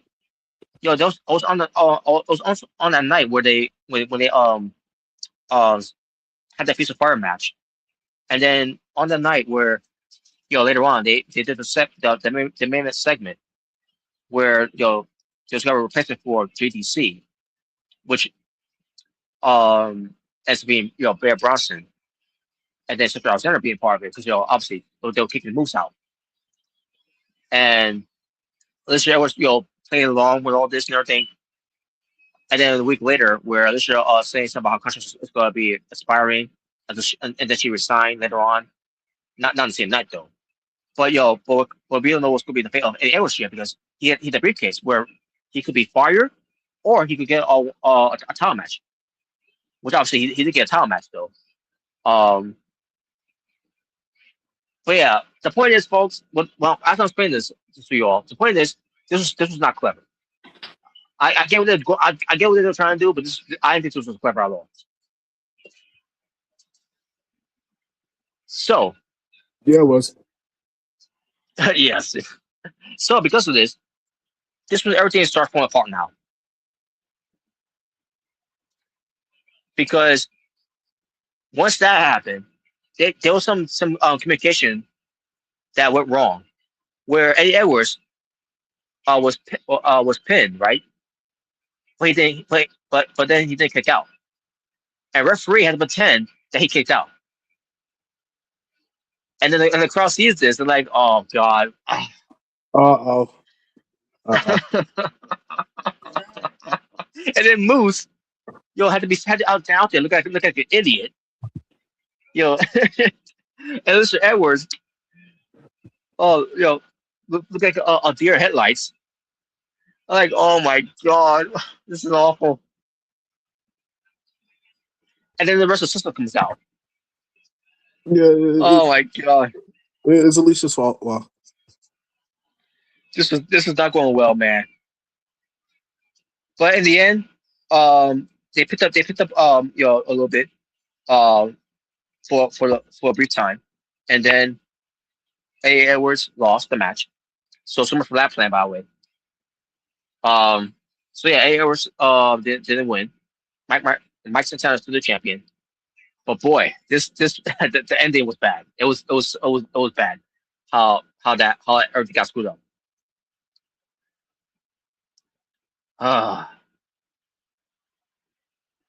But the show itself was good. Despite the match. the lack of build, and lack of promotion of it, because they just came out of no of sacrifice, I should say. Yeah. And this is supposed to be one of the big reviews. The only one of the only big reviews next to Genesis Anniversary and Bound for Glory. Rebellion. Yeah, Rebellion is one of them. Okay. And I don't remember if Resolution is one of them too, but this is one of the big reviews, and this is the one of the other events that they didn't really promote strongly that much. I don't know. I don't get why, but they definitely don't feel like it. I mean, it was a good show. Besides the botch that happened. Yeah. At the end, yeah, it was a good show. It was still a good show. Yeah, it was still a good show. But that being said, I will give it 8.5 out of 10 of the show. I agree with that. And yeah. So now we gotta see what happens on Thursday Night Impact now, because there's a follow-up, which I'm pretty sure they will do a great job than what AEW is probably going to do. But speaking of which, let's get to AEW right now. What comes to AEW Dynasty. So AEW, what the fuck was that? Oh, okay, my back fell. Anyways, AEW Dynasty from April 12th, 2026 in Vancouver, British Columbia, Canada, I should say, in the Rogers Arena with the attendance of 9,136 AEW sickos in attendance. We are sickos. So, something that happened on the pre-show, let's get to it. Now, I didn't see the pre-show matches, but I'll read the results anyways. Alex Windsor defeats Mrricanjay Shafir in 8 minutes and 55 seconds. So yeah, Mrricanjay Shafir has not been doing so well as of late, losing in Grand Slam Australia, even though it was Uluk taking the pinfall loss. She lost to Toni Storm at Revolution. She lost to Mia Shirakawa on the fallout of Revolution on Dynamite. Well, it was supposed to be Toni Storm in the match. That's bad anyways, because she probably lost that match too.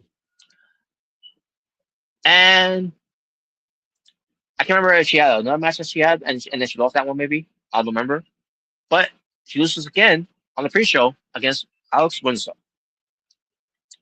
Oh yeah, also she lost that then again she wasn't really in the match, but when it comes to the Death Rider versus United Empire from that on the AEW Dynamite show. But nevertheless, yeah, so I don't know what's going on with Mrricanjay Shafir now on the Shida Way matches now. Did Tony Khan got bored for now? I don't know. Did he fall in love with her now?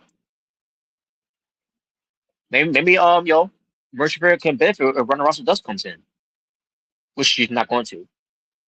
So whatever. All right, so then we get to the return here. Because Jaber, I don't know if you know this. I'm pretty sure you do.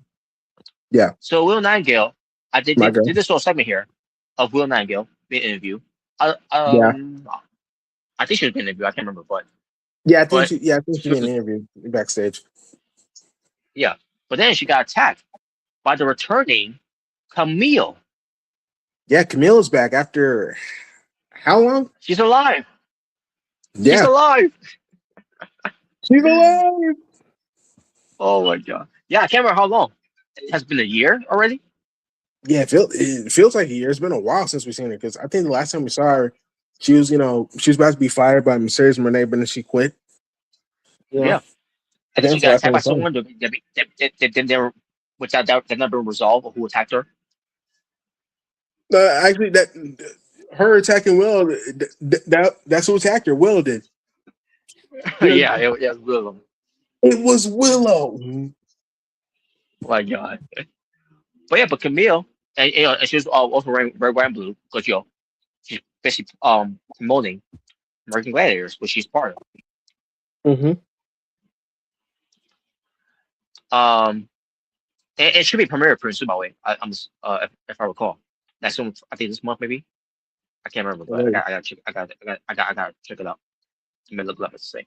But either way, but Camille's back, and she had a match. I'm like, okay, so she comes back and has a match. Wow, AEW's going to versus World Stone in this pre-show match. I mean, a pre-show. Yeah, pretty much. Yeah. And obviously, it didn't last long because and when after 1 minute 25 seconds, and she beat someone named Big Ann. So basically, she had like a squash match, basically. Yeah, and I would not have done this to this woman because she's big on her own right too. So we gotta make Camille look strong. I guess, but I want to do it to someone like her though, because she's pretty big too. But what do I know? If you want to bring someone like her in, I would not have done that to her. But then again, this is part of the test, like they wanted to do with these with these two lesbians. You know what I'm talking about, by the way. Tegan Knox and Miranda Lazy. What's it? Oh, what's her name again? Nixon Noel. So whatever. But Camille won, and then when Nightingale tried to go after her, obviously she was being held back, and they also bring her right now. She was on the show later on on Dynasty, where she basically said to Camille, "You want a shot at the title? All you have to do is ask. You didn't have to attack me the way you did, and we're going to get it at AEW Dynamite this coming, well, actually later on tonight on Wednesday, which we're not watching by the way. We're gonna do something else on that night for WrestleMania watching on, but it's spring breakthrough. That's what they're doing. So yes, Camille will get a shot at the TBS title. So there you go. Jack Perry defeats Mark Davis to retain his AEW National Championship title in 8 minutes and 30 seconds. Who cares? And Divine Dominion, Megan Bain and Lena Cross defend their AEW Women's Tag Championships against Hana and Maya World in 10 minutes and 35 seconds. All thing I saw was highlights of it that they show on the show, and that's all I'm gonna say from there. All right, so we have Sockface, Tony Schiavone, and Nigel McGuinness on commentary. They're also on commentary for the pre-show as well, going into the pay-per-view. Sockface, he's fucking annoying as fucking hell with his over the top chuckling on everything. That's not supposed to be funny.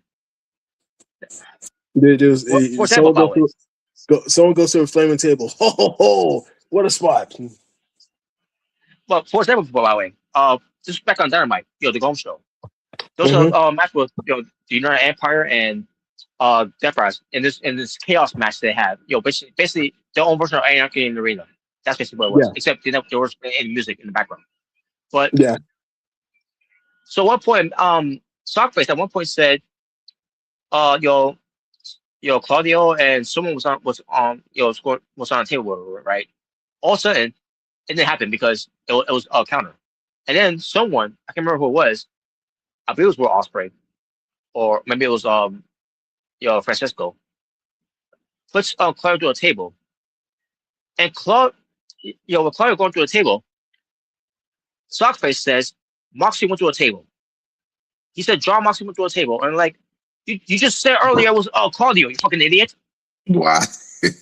Robbie, I mean, it happens, bro. It's just a little bot. It happens. But then it gets even better because we get a table spot. And by the way, I think it was Will Ospreay if I recall. Okay. Who did that to Claudio? I can't remember. Actually, I can't remember if it was him or not. Oh no, I'm sorry. It was I think it was Honori. I think Honori did that to him. And then and then we had Francisco and Dan Garcia. Basically yes. What comes to a table spot, right? And the table obviously it didn't break. And Sockface is laughing. And then the table didn't fully break. I love it. And then when they tried to do it again, this time it didn't break again this time, and they fell off and like damn it, and like okay, just stop for a minute, guys. You go if you keep doing this, you're going to keep hurting yourself. And then Sockface, he laughs again. It must be that funny to him, bro. It's amusing. Like these guys could seriously got hurt in the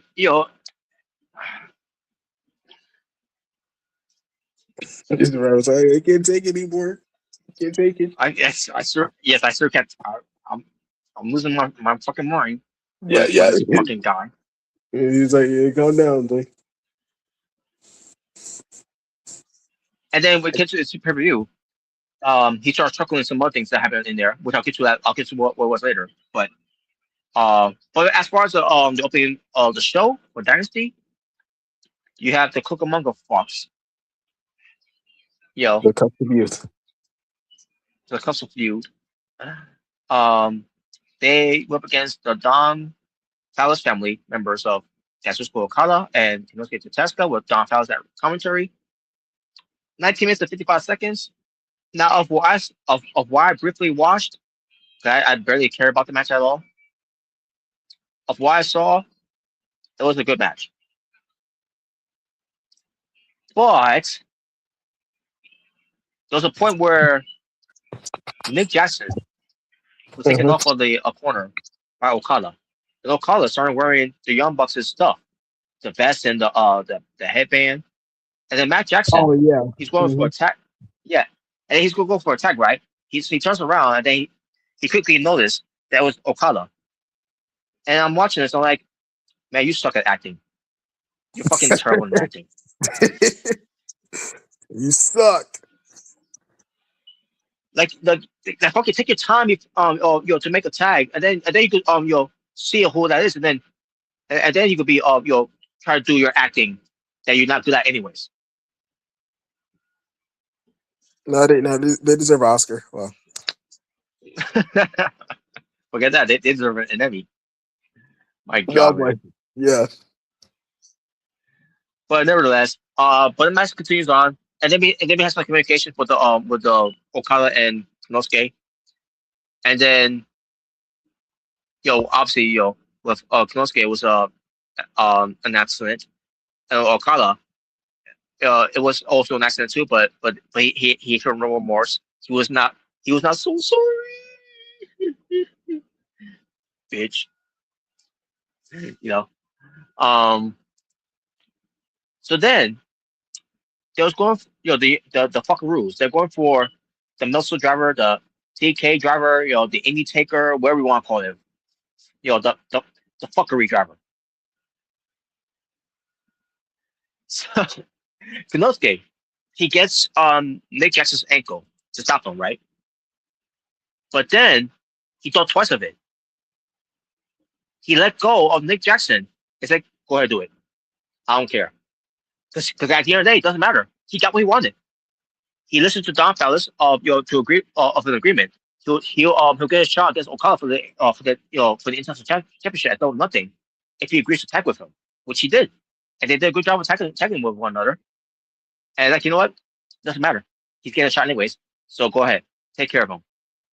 And Don Callis, it's like on commentary, he's like what just happened? What the hell just happened? Like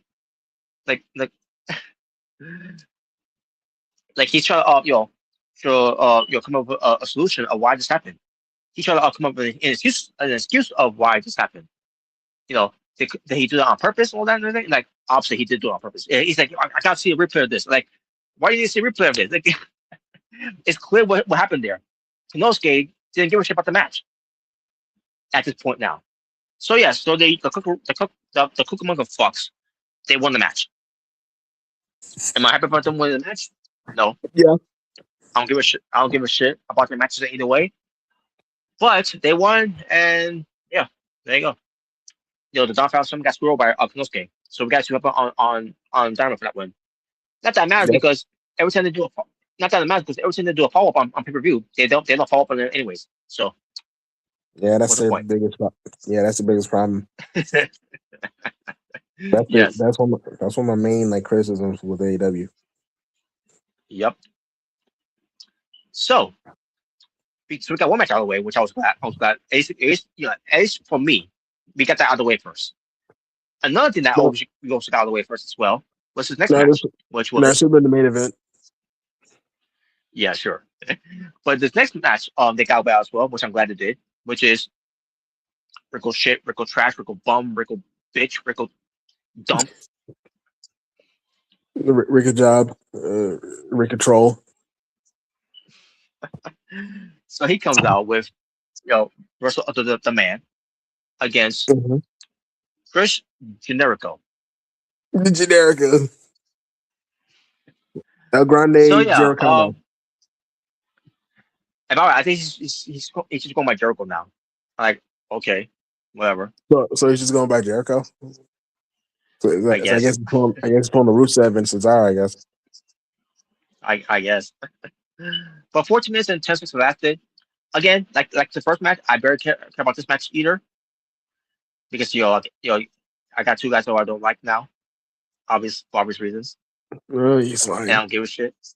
He's lying. So, but of what I saw briefly in this one, in a way, it was also good too. And yes, and by the way, I just gotta say this too. By the way, in the opening of this match, Jericho is milking the crowd and all that, and they're really into Jericho. I don't get why. I don't get it. Besides them in Canada, but well, I mean that is one of his hometowns, Canada. Yeah, he's Canadian. So. Yeah. But then they start hooking up, right? And then he did an arm drag, and they get this crowd chanting, "You still got it!" Like he only did one. He didn't do anything. He just did one move. That's enough. And we buried the match. They buried the end in the match, and they're already chanting, "He still got it." He's a legend. He's great. He's great doing arm drags. Oh my god! I mean, yeah, he does. Obviously, but then the match goes on, and he has some shenanigans, obviously, and then Ricochet. I forgot what he did. To get Jericho back in the ring. Because again, I barely participated in the match either way, because I didn't give a shit. But then he goes for the lion salt onto Generico. And I'm like, okay, he got with that. And then 1, 2, 3, and like Ricochet won. Yeah, Ricochet won. he won a match.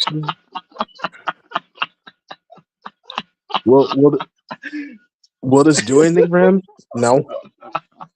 No, they won't capitalize on it. Jericho lost. Come on, you spend over young talent, you know. Oh my god. Yo, Jobico just job to Rico job. Jabaco, wow. Jabaco, wow. No,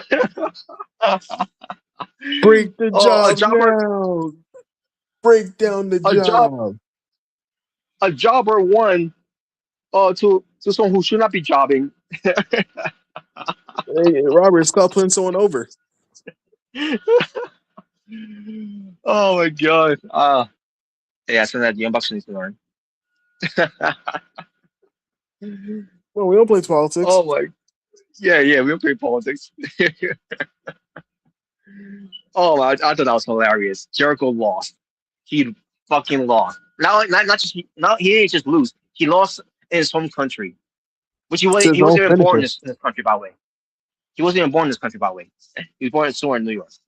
Yeah, he's born in New York, but you know, but I think he moved to like Canada, so it's kind of like with me, like Georgia and New York are both my home, so it's kind of like that. Yes. But yeah, he lost his, basically to his, his hometown and to his own move, the Lion Salt. And to all people, Rickle bitch. He's gonna call it the Rick Assault now. Oh my god, man. Oh, by the way, And I'm the pretty sure list people are the gonna be list is like, back. The list came back. and this is back by the way, which I hated. Oh, come on, bro. The list of Jericho. Write them down, man. Hey, I wonder who Christian Miracle's gonna lose to next now. You know, Marco Stunt. Oh God. um, oh god. Well, Ace again. Ace, the two matches that I didn't care for, they got out of the way, so I'm not gonna concentrate on the rest of the other matches on the pay-per-view. Which next one, Darby Allin versus Andrade El Idolo in a singles match, where if Darby Allin would have won, he would got a shot of the AEW World Championship against MJF, which obviously he did win, which we'll get to later. Um, and not only that, but Darby Allin will get a shot of it on Dynamite for Spring Breakthrough. So at least you could say what comes to a follow up for the pay per view is that Darby Allin and MJF is going to happen. But as far as the match was, 16 minutes and 30 seconds, I thought it was decent. People always replace this match being great and being good. I like, well, at least Darby Allin wasn't doing too much crazy stuff in the match, though. So at least that's a plus. And then at one point, Andrade took off his pants. But not before, also. Andrade, it was with like how Angel Garza would do it. Is that how he did it? I think he did that. I can't remember if it was a pull away, a tearaway, something like that. Or I know that's take it how off, Angel used to do it. Yeah. Yeah. But before also, Andrade was taking a selfie with an OnlyFans model. Yep. Quote unquote OnlyFans model. I think she's she's also an indie wrestler too as well. I don't know from where, but she was gorgeous by the way. Oh yeah. But in the end, Darby Allin won with the mousetrap. I'm not sorry, the Last Supper. I meant to say the Last Supper. I'm talking about Orange Cassidy's mousetrap didn't move, but Darby Allin's Last Supper. He won with that one because Andre couldn't kick out of it, and that was it. There was no Don Callis on commentary for this one. I'm assuming because she's upset with what Coloske did. Again, you wouldn't know because they didn't bother even showing that segment on the show. So, and I thought they'll do it on the follow up, but I'll be surprised if they do. But we shall see. But anyways, but Andrade, the big story here is that Andrade, he showed some sportsmanship to Darby Allin. He shook his hand. I mean, he sent his hand for a handshake to Darby Allin. Darby Allin accepts it. And yeah, so yeah, the teasing Andrade to leaving the Don Callis family. He's almost going to be leaving that group as well. After what happened with Konosuke, he's going to be leaving there too. Yeah. Mm-hmm. And with Andrade leaving, I think that's a good idea because Andrade, if we haven't faced MJF so later on Grand Slam Mexico, which he's gonna be the baby face. I say I agree with the move. So Yeah. So yeah, then we get to the next match for the AEW World Tag Team Championships. So that's 21 minutes and 10 seconds. FTR was Stokely versus Copen Cage, or according to Christian, Cage and Cope. So the match happens. And by the way, Alan Copeland's ring attire is similar to his old school attire from the Attitude Era, but it says Cope obviously instead of Edge. Right. So Christian Cage coming in there in the match, not 100% because they pretty much his arm back on Dynamite, and also Stokely halfway stole his watch, his Rolex. So the match happens. Pretty good match. It's nothing new. Of how good the match was from what was it? All Out. Yeah, All Out. Which by the way, that's the difference. Sure, yeah, it was in Canada, in Toronto, Ontario, Canada. And here they are back again in Canada. This time in in Vancouver. And this was a very good match here. Stokely, involvement was well done too, by the way. And at one point, the belt was used on on Cage. I mean, on Alan Copeland, because Cash Wheeler had the belt, and Christian Cage tried to, it's taken away from him, and they're playing a tug of war with it. Only for Cope to get hit with a belt, hard way, by the way, to a point where he bled. That was not supposed to happen to Copeland, but it happened, and it had a nice visual though with him being cut open, but that was not supposed to happen. So the match continues, and at one point you had Cope and Cage doing the 3D, paying homage to the Dudley Boys, and then you had FTR. Yeah, that was cool to see. Mm-hmm. And then you had FTR, taking care of Christian Cage, and then Copeland was on his own, and Copeland, there's too much from the handle. So and also also this one spot that happened with Stokely was pushed into Dax Power, who's pinning who he's pinning, but they were doing something with where Dax Howard was upset with Stokely, basically thinking in his mind like, did you turn on us, something like that, and why did teach him that for? That was that do for anyone?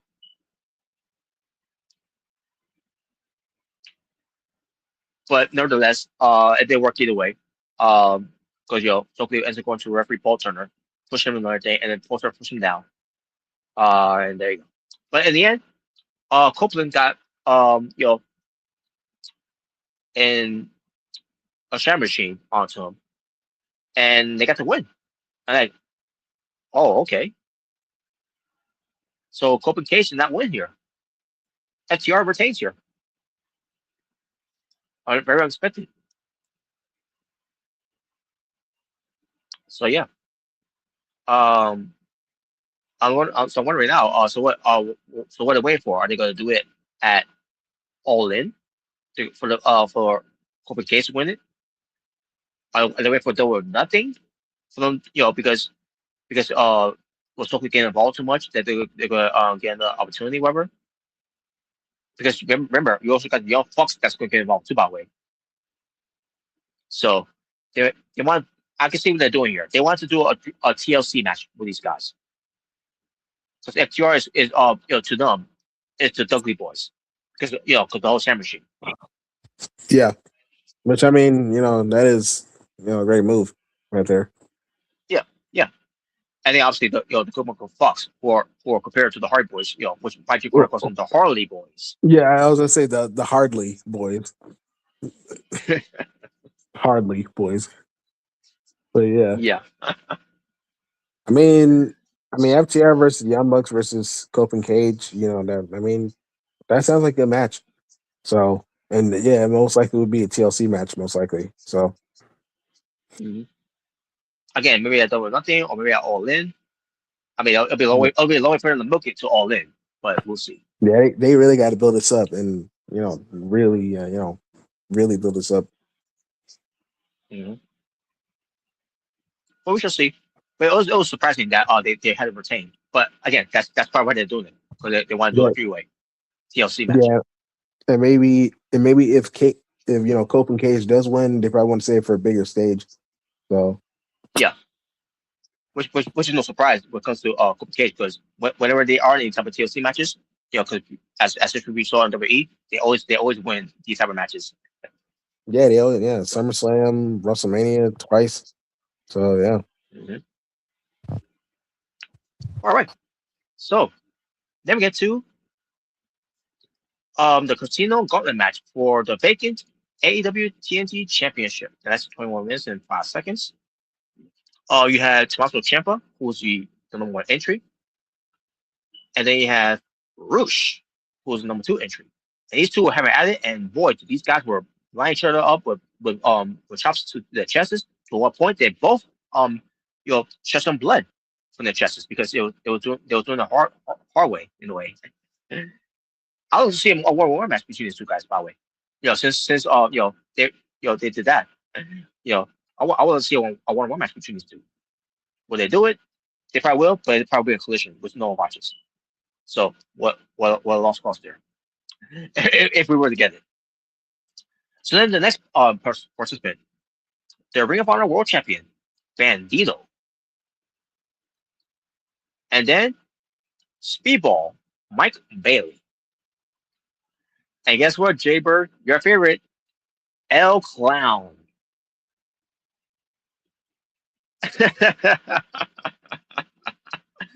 And you know what's different about El Clown here? You can see his eyes because they did something with his mask. Everyone cares. Look my excitement. And it looks like he wears some contacts, by the way, to make him look more, devastating or whatever. I don't know what they're trying to do with El Clown. Yeah, it's not look working. more scary. It's not working. It's not working. No one cared about El Clown, and what's surprised? No reaction when he came out. Of course not. Of course not. Why are we shocked? El Clown. Why are we shocked? Now I was thinking about with him being in this match here. I thought we were going to get a return of hologram, but we didn't get that. No, we didn't get it. So we're probably saving it for later.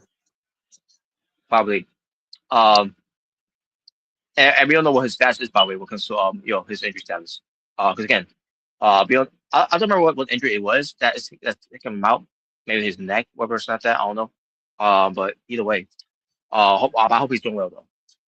But next was Pac, and then next was Jordan's favorite. You think I'm stupid? Kenny Garcia. And also we got the 5-2 player, the pride of pro wrestling, Anthony Bowens. Unlike El Clown, he got a reaction when it comes to, "Oh, scissor me, daddy." There you go. Probably another reason why they should never broke up the Acclaim. The Jet, Kevin Knight.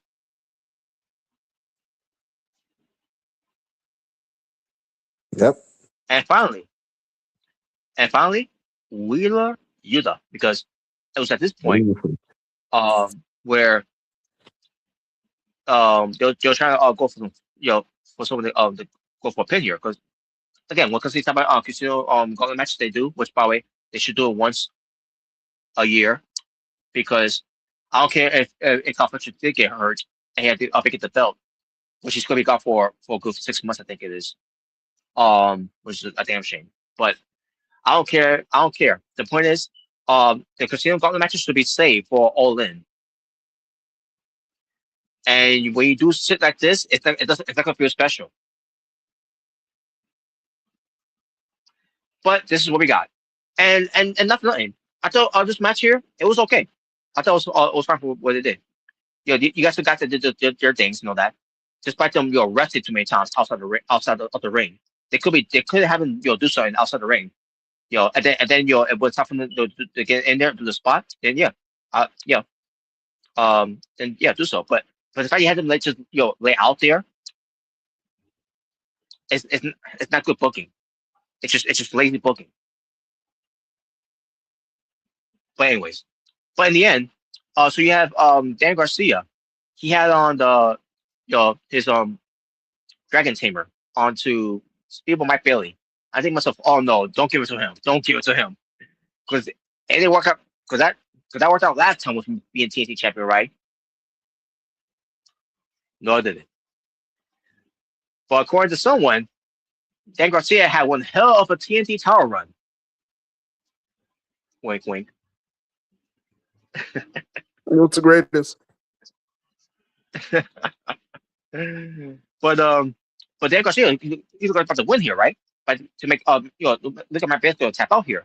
But no, out of nowhere, Kevin Knight with the what's he called, the satellite frog splash, I think it was, he called it, and hit Dan Garcia with it.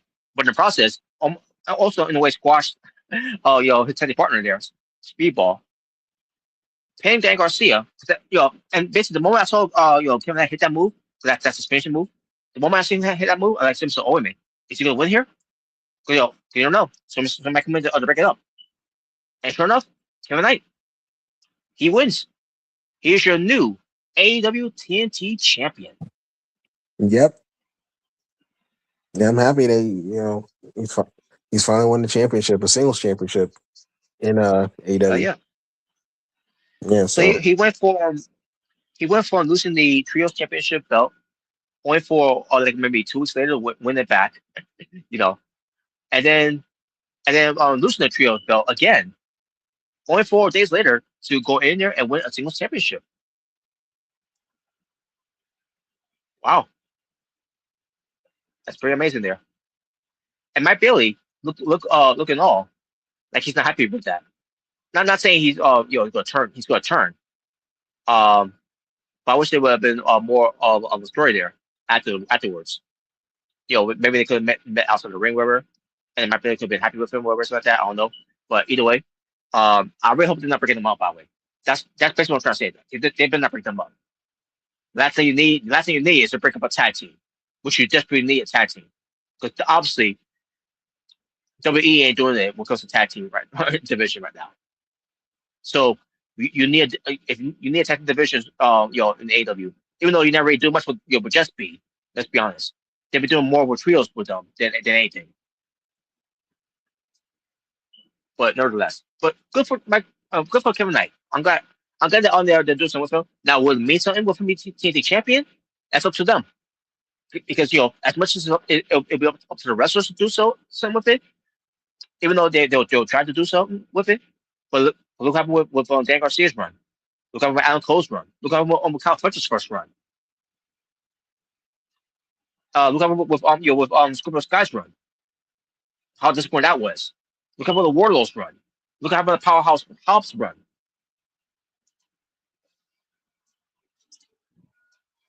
Do I need to say more, to be honest with you?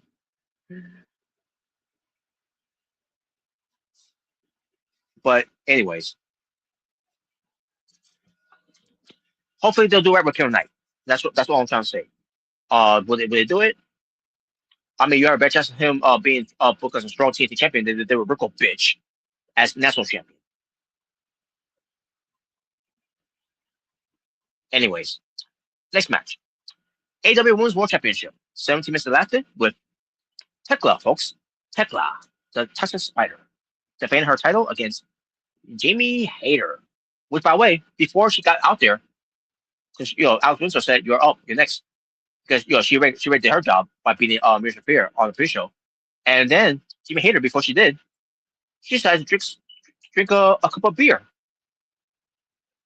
and she's chuckling it, and I'm like, well, if you lose, you know why, because you were drunk.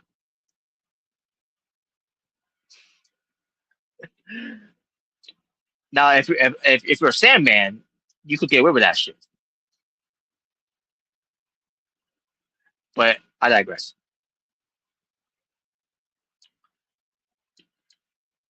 But anyways, so the match happens, and it's been pretty good. And obviously, Tekla was the dominant in this match, by the way. But Jim Hader also did some good offense in the matches too as well. And yeah, it was a pretty good match here in the day here. And those points went back and forth with one another.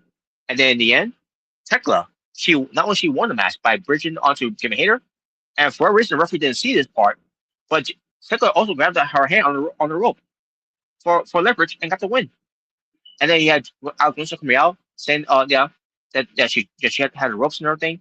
And then Jimmy Hader, she said, "You motherfucker" to Tekla. And then she said, "I'm gonna fucking kill you." That's my girl, by the way. I love Jimmy Hader. And then he had the Sister of Sins coming out. Yeah, the Sisters of Sin coming out for Jimmy, for Tekla. And that was it for that. So yeah, Tekla got away, scot free, and she's still the champion.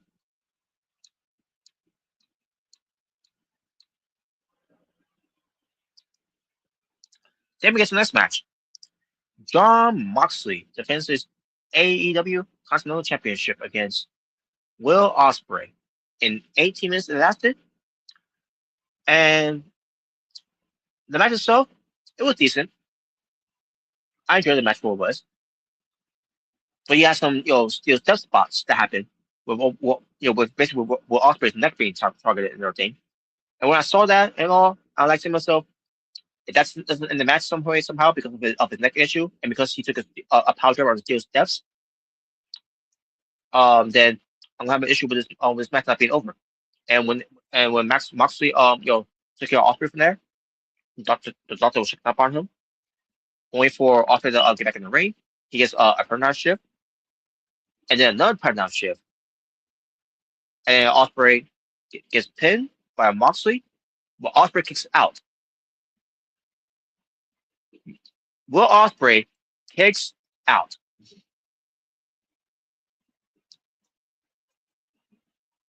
And then Moxley decided to add a little exclamation there with the elevated Death Rider onto Ospreay, and then Moxley wins. What the fuck? Now I want Moxley to win either way because that's not be what Ospreay goal here is to be the Continental Champion. It should not have been for the Continental Championship to begin with. It should have been just a grudge match. You could have had this be a street fight, whatever. And by the way, I actually mentioned too. I didn't mention too. By the way, what comes to the Continental Championship rules, where if it's on the regular TV show like Dynamite or Collision, it'll be a 20-minute time limit. But when it comes to pay-per-views, it'll be a 60-minute time limit. But for a reason, they decided to change that and have this to be 20-minute time limit on pay-per-view. But in a way, I'm kind of glad they got away from that rule from pay-per-views because this pay-per-view was going long and long as it is. So I'm glad they didn't go that route when it went that long. And how ridiculous would have been too if they went that long. That we're often will get out a lot of finishers or something like that when it comes to his neck being damaged for someone who got neck surgery. Especially what happened with Orange Cassidy being power driver on the steel steps and then he no-sold it. That's basically what Will Ospreay did here. He no-sold the damage of that the steel steps afterwards. Because he got back in the ring, he got program shift twice on his head. And not only that, Moxley kept sparking him on his head with other moves that he was doing, like the super suplex twice to him, and he does one thing to him as well on the spike him on his head, like a power driver. I think he did one on the apron too. I'm like what the fuck we're doing here? Why are you attempting fights here with Will Ospreay's neck here? And why Will Ospreay is even doing this? I thought the whole point of Will Ospreay coming back here, he's gonna hold down his those type of this type of things that's gonna put more pressure and more damage to his neck. And I thought he's gonna also cool down on the moves that he's gonna be doing. That's good. Take a toll of his neck. Makes that the report from Meltzer making look so stupid for saying that shit. Say that when Osprey comes back, he's gonna tone down his wrestling style. Because his high flying moves that he does. Oh yeah, he sure is toning it down, isn't he? You're sure proving us wrong with that. With Osprey returning, with him doing the same shit that he's been doing after after he had that neck surgery.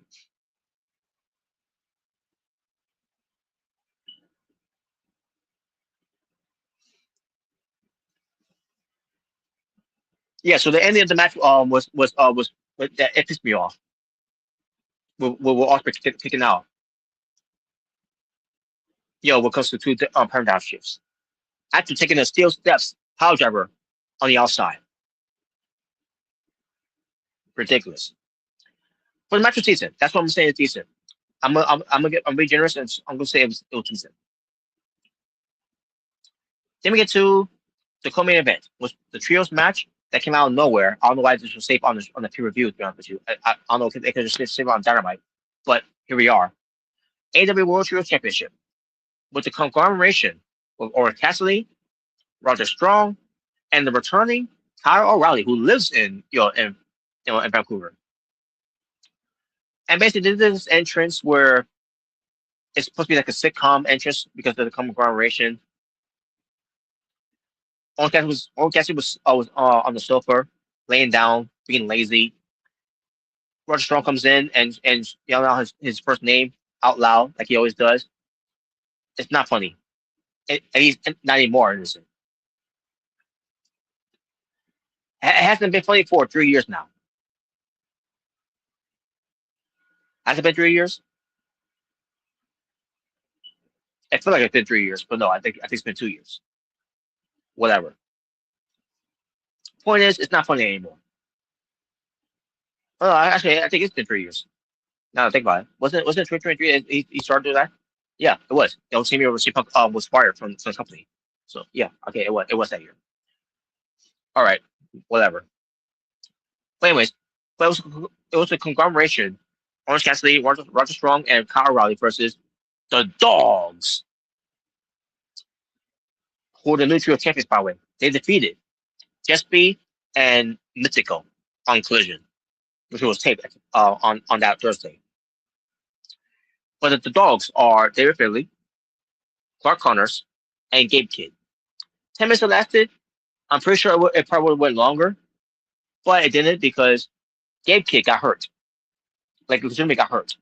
And I went back to see what happened with him because I barely care about this match at all, to be honest with you. But there's something happened with him where Roger Strong gave him a forearm shot, and then he took a bump on his back, and then for a reason, Gabe Kidd was grabbing onto his shoulder. And I can't remember which shoulder it was. I can't remember if it was his right shoulder, but either way, I think because he took that bump, his right shoulder, he was holding on to it. And I think he may have a dislocated shoulder. I'm assuming that's what happened. As part of his rotator cuff, I'm assuming. And he was still continuing on with the match and all that. And he was telling Kyle O'Reilly to be careful with him because he told him, because he's going for the armbar.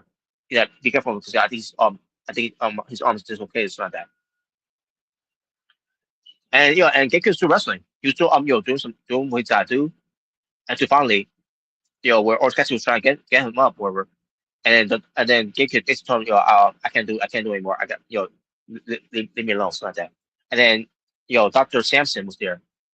And he was checking on Gekko, and obviously Gekko couldn't continue anymore. So basically, the Dogs of David Finley and Clark Connors had to continue the match until it finally comes to an end with the conglomeration winning, and they're the new trio champions.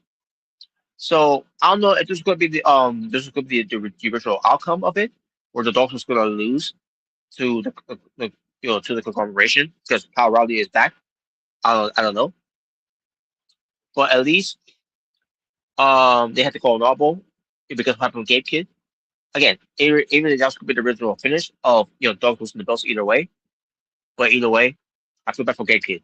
So hopefully it's not too bad with Gabe Kidd, and hopefully he wherever where he's dealing with, hopefully it's not that serious, and hopefully he's okay. In fact, let me look up right now and see what's he doing right now. Gabe Kidd. Okay, injured. All right, so Gabe Kidd is out indefinitely after suffering a dislocated shoulder right arm injury during the AEW Dynamite. During the AEW Dynasty pay-per-view on April 12, 2026. 20 confirmed the injury, which will cause Gabe Kidd to miss his scheduled IWGP Global Heavyweight Championship challenge against Yuta Tsuji at New Japan Pro Wrestling's Dominion. On New Japan Pro Wrestling's Wrestling Dantaku on May 3rd of 2026. Damn, that sucks. That really does sucks. Gabe Kidd is gonna be out for indefinitely. I don't know for how long, but hopefully he'll be back later on this year. Maybe close to October maybe. In fact, let me see what kind of injury is going to take him out for this long. What comes to it? What comes to a separated dislocated arm injury? Let me look it up right now.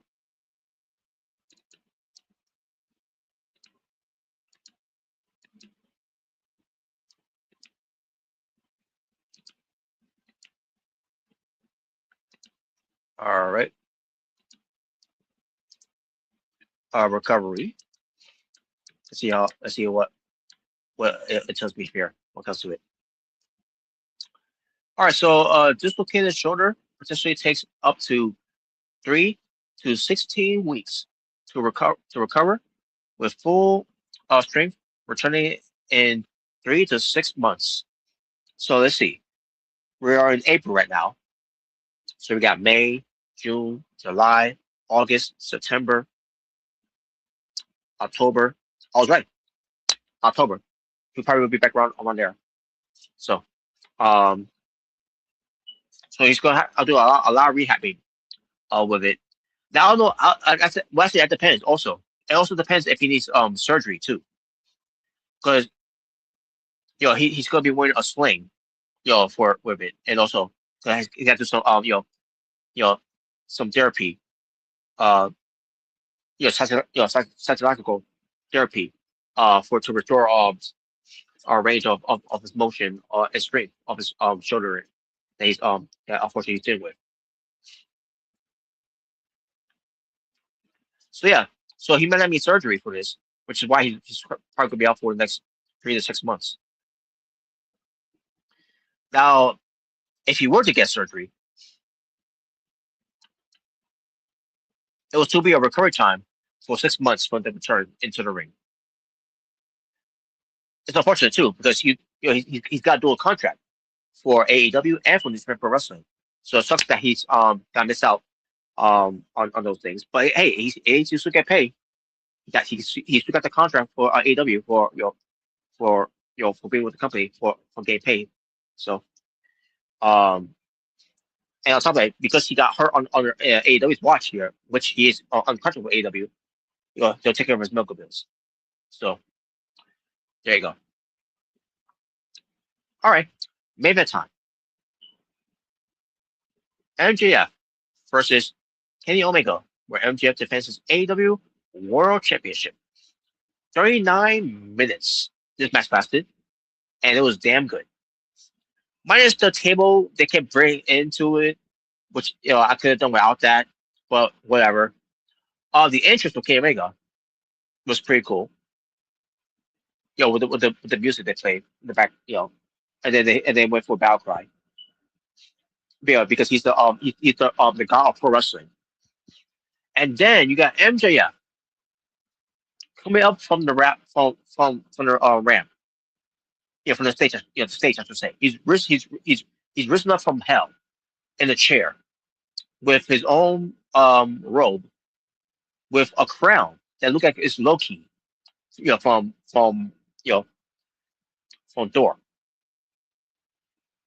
and with his robe, it's got the the number 666,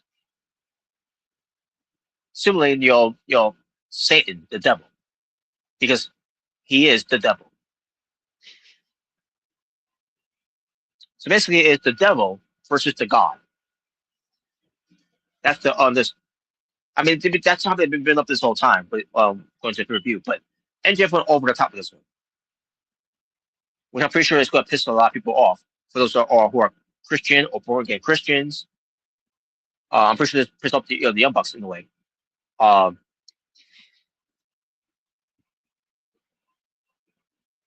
and yeah, but yeah, the match was great. The match was great either way. And before the match too, by the way, Bryce Remsburg made sure to take his diamond ring, because in case he misses it. So then we have a ref bump later on in the match, and then MJF gets the diamond, the diamond ring from Bryce Remsburg's pocket. He goes for to hit K-Mega, but K-Mega blocks it, and takes care of MJF. Gives him the one-winged angel. And also, I gotta mention this too, by the way. Before all that even happened, I forgot to mention too. MJF was set up on the top for K-Mega to do the avalanche one-winged angel, and holy shit, that was delivered pretty well. But MJF, MJF, Kenny Omega, he couldn't capitalize on it because it was so devastating, and it had so much impact that he couldn't capitalize. And then MJF rolls out the ring, and then back in the ring, and that's when all the shenanigans happen with the referee taking out. A low blow happened to Kenny Omega. MJF gets the diamond ring, goes to hit Omega, but Omega ducks it, and then takes care of MJF, and it gets in the one-winged angel again. Just not in the center of the ring, but there's the referee. Only for Paul Turner to run into the ring. About 10 seconds later, being too late to get to count to three, and MJF kicks out. MJF kicks out. So far, the only person to kick out the one-winged angel was MJF. Now, even though it was to protect it in a way, because because it couldn't be capitalized immediately, because Bryce Westbrook was taken out from earlier, and Paul Turner was late to get in there, which it was by design. So MJF is the first guy to kick out of the one-winged angel, and then finally MJF takes for advantage of Kenny Omega. He puts him to a table from the outside with a tombstone, and then immediately gets him back in the ring to give him the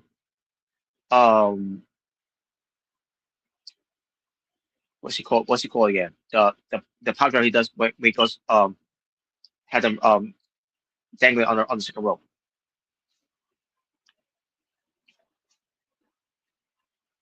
But yeah, he's Seeker. Yeah, he goes for the Heat Seeker power driver onto Kenny Omega, his finishing move, and gets 3 count in the win. So you're winner, and still your AEW World Champion, the Devil, MJF. And MJF, to end the show, he goes up onto the stage, with the assist of the security and referee Paul Turner in a way. And then MJF gets on his drone, his devil drone, and then goes right back down the hill with the devil symbol that he does. And then his toes taken out as the show goes on to the air. And that was the show. So yeah, AEW Dynasty, excuse me. It's very confusing. I know it's very confusing because AEW Dynasty, AEW Dynamite, so it's very confusing sometimes. We try to say these. By the way, I should mention too. By the way, Brian Dennison was also on commentary for the pay-per-view as well. Now I forgot for when exactly he started commentating on for. I'm assuming with Nigel McGuinness because he started from the pre-show all the way to I'm assuming uh yeah the tag team title match, and then that's when we went to the commentate for the Casino Gauntlet all the way to the main event. Yeah, so I actually thought I should bring up because Brian Danielson was also on commentary for the show.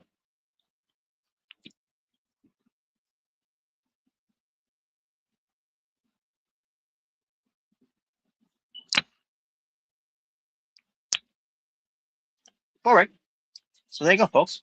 That was the show. And the show itself, AEW once again did it again. AEW Revolution was a very good pay per view. To start things off for 2016, and they're continuing on the trend here. They keep me on the streak here for me. For me that is. Because I have been a fan of the pay per views as of late. You know, but this was also pretty good too. So that being said, I'm gonna go with a 9 out of 10. And that being said, folks, that's pretty much do it for the show now. Because obviously, I'm the only one here now. So, but either way, I'm glad we were able to do the show. I'm glad we were also able to do the preview and predictions for WrestleMania 42 Vegas. I was happy that we were able to talk about the PWTF Royal Bash 26, and when it comes to TNA Rebellion 2026, and when it comes to AEW Dynasty 2026. So, well, so folks, there you go. Now later on tonight, we're gonna try to do a watch along for WrestleMania 41 Night 1. Now, obviously, it's going to just be me and the two Jaybird. And if CJ is available, which I highly doubt he will, because he's probably going to watch Dynamite Spring Breakthrough, which I'm not going to watch. Um, but I will watch it later on, whenever I can, or some way somehow. But either way, folks, we're going to do that for night 1, and then on Thursday we'll do night 2 for WrestleMania uh, for 41 night 2. Hopefully, Omega Red is part of that one. Well, we shall see. But either way, that being said, and on Friday we're not gonna do on Friday. We're gonna take a little break on Friday when it comes to that. We're not gonna do any streams on there. At least I'm not. I don't know Omega Red's gonna try to do one. I doubt he will because again they're doing the same mistake that they did last year with the Hall of Fame, and I am not happy with that. So yeah, in a way, I'm happy I'm not going to do any streams. And Omega Red, I'm glad, and I think in a way he's not gonna do one either as well, which is fine by me because I I rather watch a movie or something else. I'll probably I want to do on that night to just instead of wasting my time watching a Hall of Fame that's gonna keep me up while I need to get some rest for work later on that Saturday.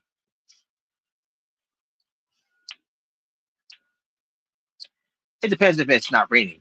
Because weather permitting may not work on that day, but we shall see. But with that being said, folks, shout out to Speaking of the Long Wolf, to the True Jaybird, and the Omega Red for being part of the stream with yours truly. Welcome to Being the Asylum, episode 295. We're 5 episodes away until we get to the big 300 for BTA. And for next time when we do BTA, we'll be discussing. We will discuss WrestleMania 42 Vegas when it comes to um, the results of it, what happened on there. We also will talk about the W Hall of Fame when we get a chance to see that as well, because obviously we're not gonna watch it live. And we'll also talk about when it comes to WrestleMania and SmackDown, when it comes to some matches that they'll do on there, like the Whites versus the MFTs for the last time, and the Andre the Giant Memorial Battle Royal, and those are basically the two key matches that people are looking forward to watching it a match that they're gonna try to do on that show. To be honest with you, I really don't give a shit. But um, and we'll see what happens when it comes to the fallout, when it comes to AEW Dynamite, when it comes to Spring Breakthrough, and then when it comes to TNA's fallout from Revolution. I mean Rebellion, excuse me, Rebellion going into TNA Thursday Night Impact, and yeah, and we'll see what we also will discuss some other things as well. But more importantly, it's going to be more discussions of what comes to to to WrestleMania most likely, and also what comes to maybe we could even talk about Raw Ultimania. If I'm not able to do a Raw Ultimania watch along, which I'm pretty sure I will do it on that night because I won't be working on that day. So that'll be something for me to do as well. And also we'll talk about what comes to the week one of NXT Revenge, which I'm gonna check it out once I'm done with this.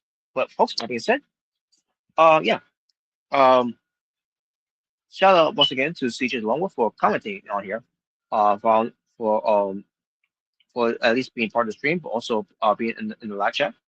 And shout out to everyone that watched this episode of BTA, but then commented in the live chat. But if you feel free to comment in the live chat the next time, please feel free to do so. You know, don't be shy, do so. But be sure to keep these positive. Have a positive attitude, positive mood, positive vibe, positive energy, to keep you in a safe space for all parts around, to show some positive love, show some positive support, and show some positive peace. And if you want to troll, make sure it's positive trolls, nothing negative. Anything that's negative trolls is zero tolerance and is unacceptable. But make sure to keep things cool, aloof, and zen for us all, and to yourself. So, folks, we'll see you all later on tonight. Now, obviously, later on today, I'm going to be attending a funeral for my godmother, who unfortunately passed away. She hasn't been doing well for a good couple of years in a way, with dementia, and then and then recently, was for nothing, uh, too good. But um, so that's why I'm gonna be attending the funeral later on today. And by the time I come back, I will be set up for a WrestleMania watch along. Hopefully, the two Birds there, along with. But I'll let them know in the group chat, what comes to it. So hopefully he's available. We shall see. If he's not, then we'll try to do it on the Thursday, and then at least we'll try to do something on the Friday when it comes to it as well. If we're not gonna be able to do it tomorrow night, but because again, anything could change, or for this week when it comes to it. But you'll find out when it comes to it. But folks, there you go. So that being said, folks, for Speeches the Lone Wolf, the True Jaybird, and your Maker Red, it's the Natural Born Thriller saying, peace on the streets, be well, stay safe, take care of yourself or everything that's going on in the world, for I am out here. Ta for now, as I bid you all in Abdu. With a goodbye and good night to all you. What comes to King Omega being finger toes, make finger bang for losing his opportunity of being the AEW World Champion against the Devil, MJF. So there you go. So, folks, we'll see you all hopefully by later on tonight. With me, the True Jaber, and maybe CJ the Lone Wolf, because Omega Red's not gonna be part of it because he's gonna be working. Which bless his heart. And in a way, blessing in disguise, because night one of WrestleMania 41 was atrocious last year, and we're gonna relive that again, unfortunately. For the for the for me and Jaber. But again, things could change. So if we can't do it tonight, then we'll probably do it on a Thursday night. So, but either way, folks, we'll see you all.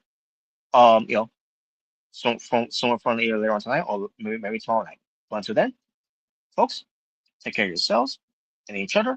God bless, peace, and take care. This was episode 295 of Being the Asylum. BTA. Take care, folks.